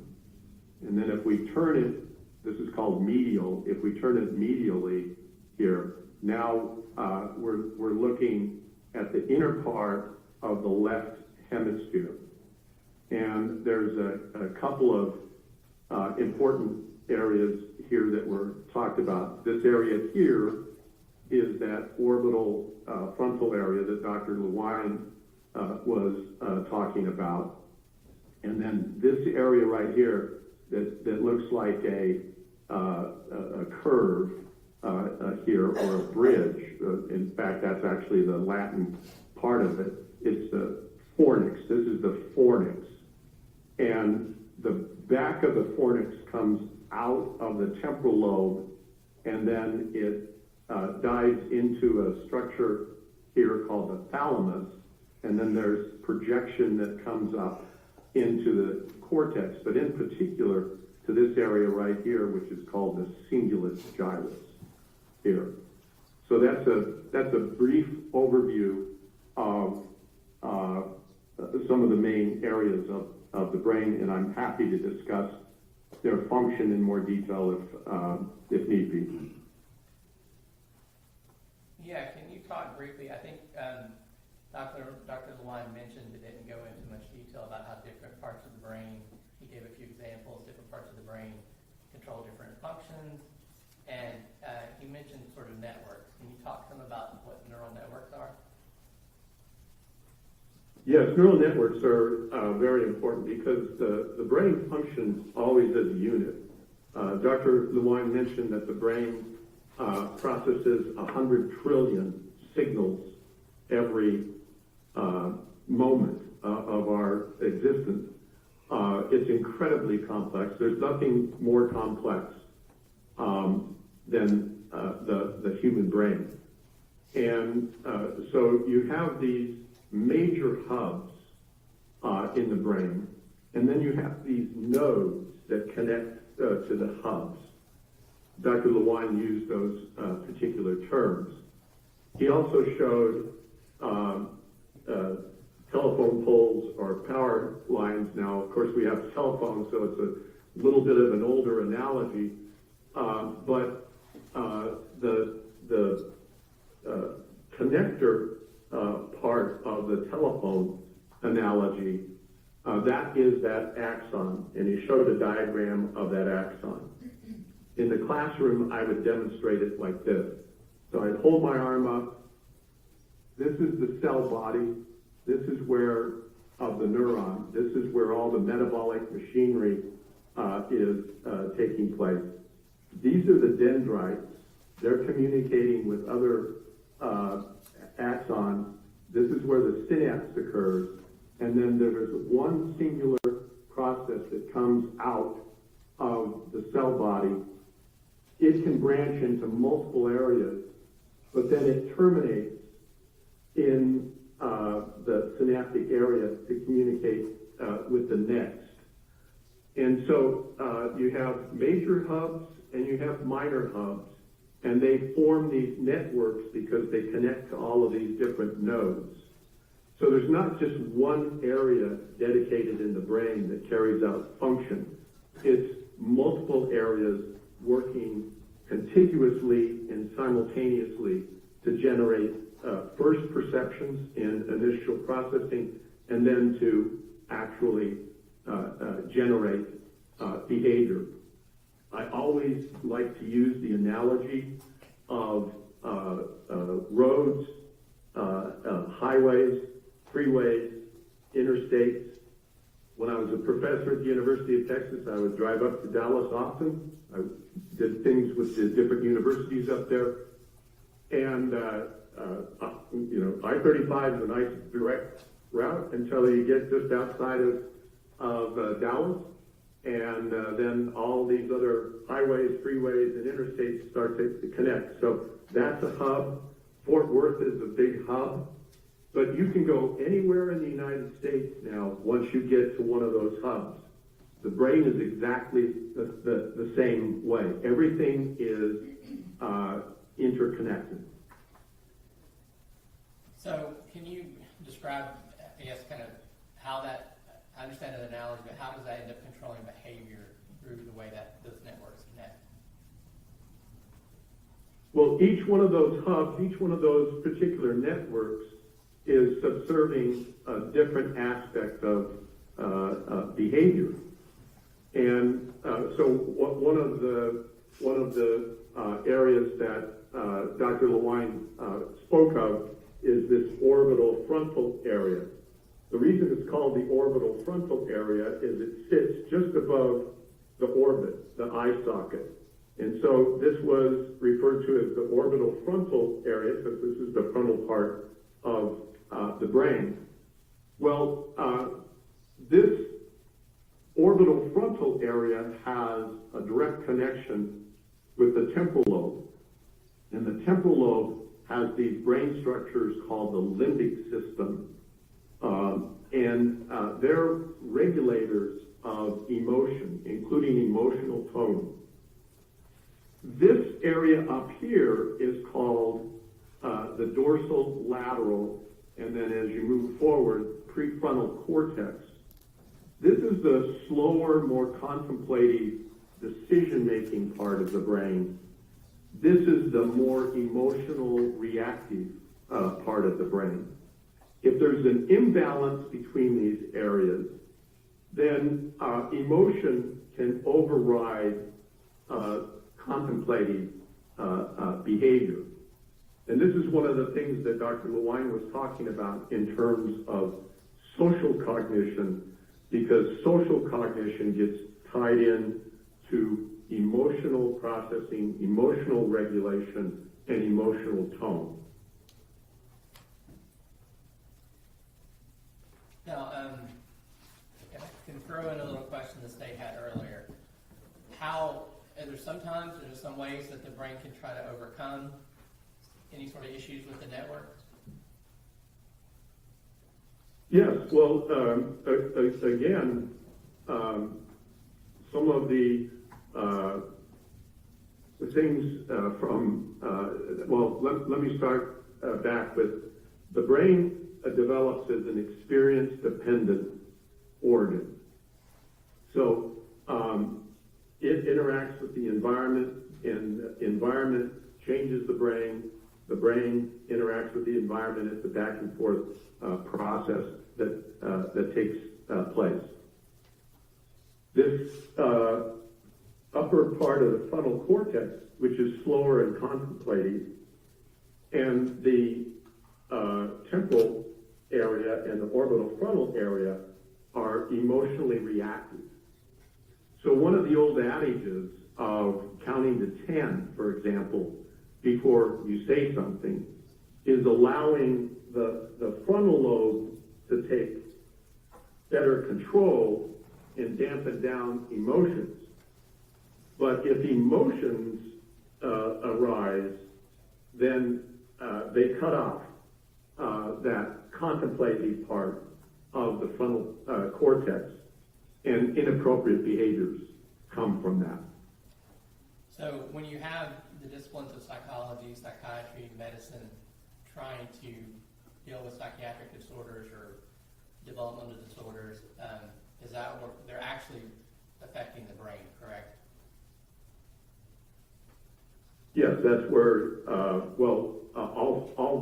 all behavioral function, and from the standpoint of psychiatric disorders, it's really brain health. Psychiatric disorders are not some ethereal thing that's happening independent of the brain. They are, in fact, related to the brain. Excuse me. And I believe that Dr. Lewine referred to the philosophical idea of the mind, but we're talking about the physical brain and how it directly affects how we behave. That's correct, because the brain is involved in perception. You have the perception, and then Dr. Lewine used the example of language processing, that in the right-handed individual typically starts here in the temporal area, but for it to actually be expressed as language, that has to communicate up here. Using various imaging techniques, one in the laboratory can actually watch that process happen, and then the behavior emerges, but it's the brain that's driving that behavior. Tell the jury more about that. Is imaging one of the ways that you detect these, you determine the neural networks? Is that what the research has shown? Yes, that's a major part of contemporary research looking at cognition and behavior. And what kind of imaging are we talking about? All of the imaging that was discussed today, electroencephalography, magnetic resonance imaging, positron emission tomography. So those are commonly used in scientific and forensic setting and clinical settings. That's all correct.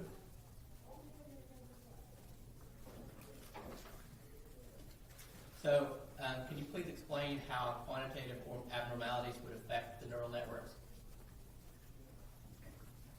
So where one has to start, if you go back to the actual imaging,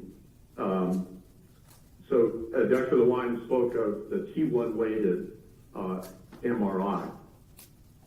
Well, that MRI is showing you the basic anatomy. In fact, the anatomy is so good on a T1 weighted MRI that it approximates what you would do at postmortem. So you could have a postmortem view and a side-by-side MRI, and you would see that they're very, very similar. But the resolution on MRI just takes you down to a millimeter. Well, in a single cubic millimeter of cortical brain tissue, you have somewhere around 100,000 neurons, and you have somewhere around 5 million synapses just in that little one millimeter area. And so when you're looking at the clinical scan, which was discussed this morning, you're looking at the gross anatomy, but you're not looking at the cellular level. You're having to make some inferences about that. And where the quantitative imaging assists is it's like artificial intelligence in a way. It's taking a deeper dive into the data. And as Dr. Lewine explained, that T1 weighted image gives you 3 tissue types. Gray matter, that's where the cell bodies and the synapses occur. White matter, that's that singular process axon that then connects with other cells. And cerebral spinal fluid, CSF. The computer programs allow you to then what's called segment into white matter, gray matter, and cerebral spinal fluid. And then through a variety of very eloquent algorithms, it allows you to then classify those areas. You saw the images that had the colors. Those are classified images that are identifying specific areas of the brain. And now, because this was what's called a volume acquisition MRI, you know the parameters, and you can define these areas, we call them regions of interest. You can define those areas, and then you can quantify their volume. You can actually do even more. You can measure their shape, their contour, the surface area. So there's a number of metrics. The only ones that were applied here were volumetric analyses. But it's giving you a window into a more detailed aspect of brain structure when you're looking at the MRI. And the PET imaging is telling you something more about metabolic function, and the EEG is telling you something more about the physiologic function of the brain. This is what's called multimodality imaging, where you take this imaging and you integrate it to best understand what the imaging data is telling you about that individual. Okay, and just to clarify real quick, when you're talking about the MRI was equivalent to a post-mortem, basically saying if you took a brain out and looked at it and looked at the MRI, those are going to be match up, right? That's correct. And you're talking about the PET scan being metabolic. Can you tell me what that means? Well, as Dr. Lewine testified, there's a radio tracer that is labeled to glucose. The neuron, and like Dr. Lewine indicated, there's close to 100 billion neurons. And there's another set of cells called glial cells that are just as frequent, sometimes more. So you have in excess of 200 billion cells. They have no capacity to store oxygen or glucose. They always have to have oxygen and glucose. And so if you have a radio tracer that labels the glucose, then you can monitor the uptake. And then as Dr. Lewine was showing, you're from a quantitative PET analysis standpoint, you're looking at either increased or decreased activity from whatever the basic baseline would be in comparison to that neurotypical normative sample. That was the other thing I was asking. At a more basic level, your brain has to have glucose to function, correct? Oh, yes. And that's one of the reasons why testing where that's going and how it's moving is important. It's measuring the uptake of that radioactive particle as it's being metabolized. Can you explain to the jury how neural network pathology relates to psychiatric disorders? Well, one of the very interesting aspects of psychiatric disorders is it almost doesn't matter which psychiatric disorder one is looking at. Some of the key areas of the brain that are typically going to be involved, and that's true of all of the psychiatric disorders that have been discussed concerning Mr. Horner. It involves that inferior frontal area, the temporal lobe, and structures inside the temporal lobe called the hippocampus and the amygdala. The fornix takes that information from the hippocampus and some from the amygdala and transfers it to other parts of the brain. These are parts that are referred to as the limbic system. And so, again, whether we're looking at depression, anxiety disorder, schizophrenia, whatever psychiatric condition we're looking at, the more common aberrations that are shown with these kinds of quantitative and multimodality techniques is that these areas of the brain are affected in some way, at some level. Now, you mentioned before that Dr. Lewine's combination of those three tests is kind of a model for how you look at neural networks. Is that typical in the forensic and scientific community? That's correct.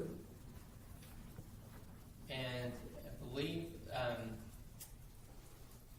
me ask you another question. As far as things that can affect the brain, affect the neural networks, does that include things like toxic exposure, examples of fetal alcohol, lead, or toxic stress?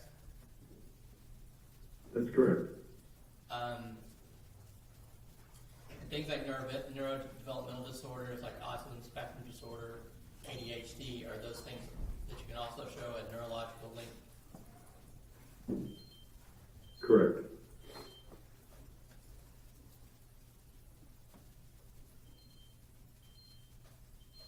We haven't talked much about psychiatric disorders, but are things like, I guess, Lewine may refer to mood disorders, things like that, or those are also things that actually are grounded in your brain and your neural network. Is that correct? Yes, I mean, within those systems that I was talking about, there's a valence, a balance.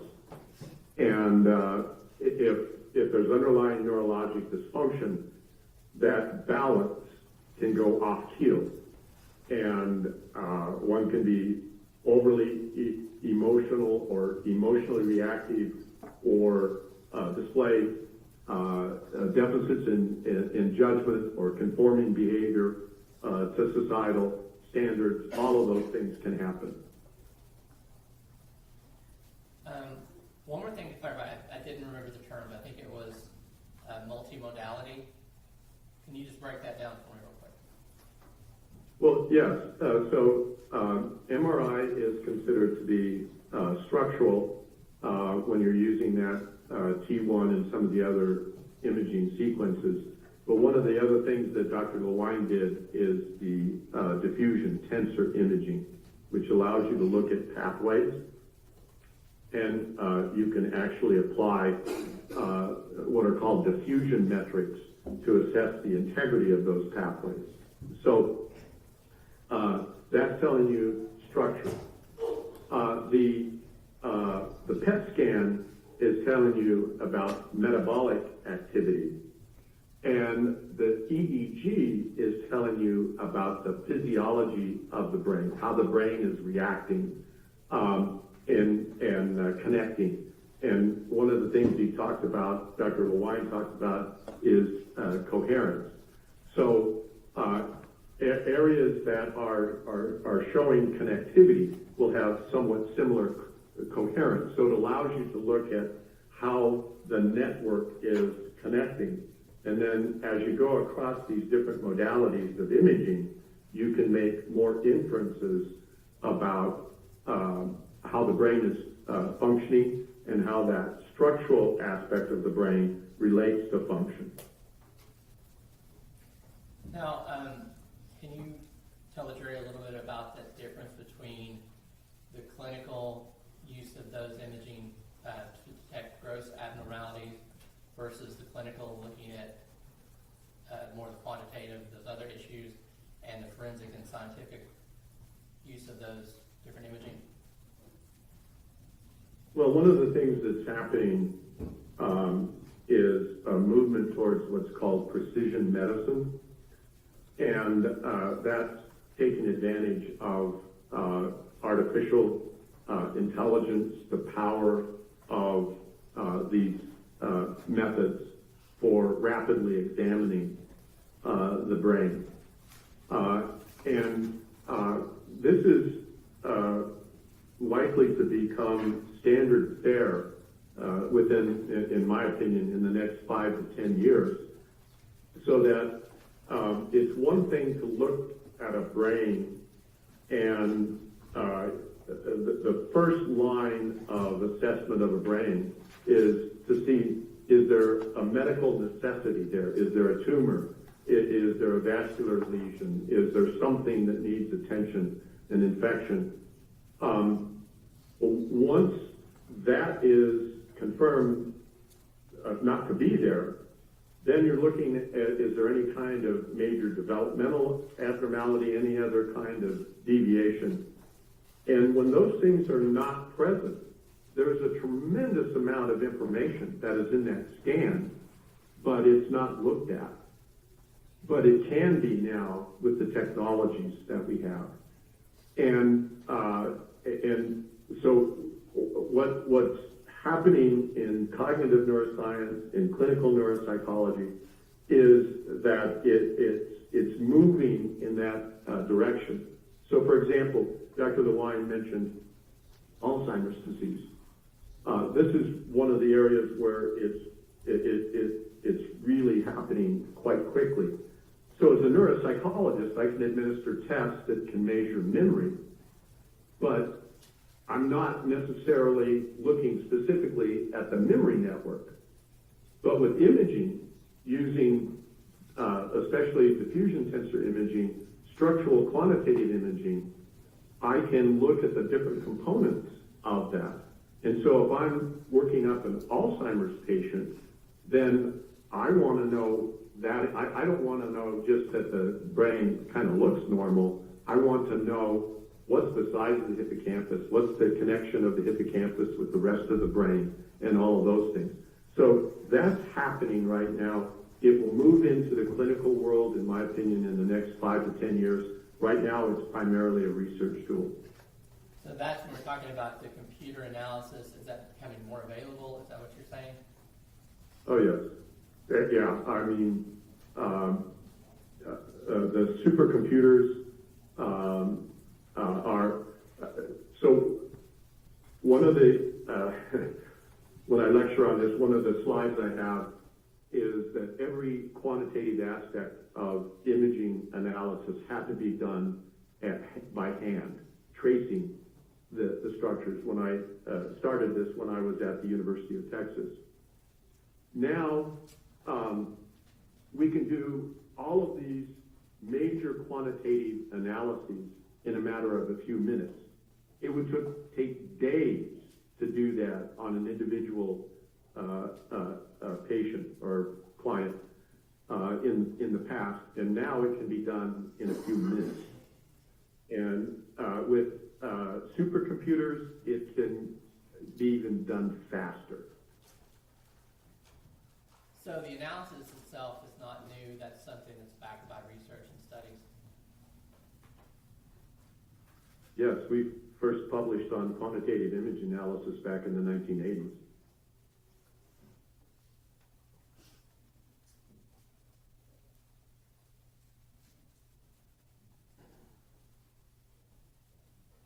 I'll pass it with. Thank you, Judge. Hi, Dr. Bigler. Can you hear me? Yes, I can hear you just fine. Okay, good. You did not do an evaluation on Tanner Corner, the defendant in this case, correct? No, I did not see him, evaluate him, or anything else. Have you ever met Tanner Horner? No. So you're here today just to testify, I guess, in general or educational reasons? Correct. And you're not testifying that Tanner Horner didn't know right from wrong, are you? I am not. And you're not saying that autism caused this crime?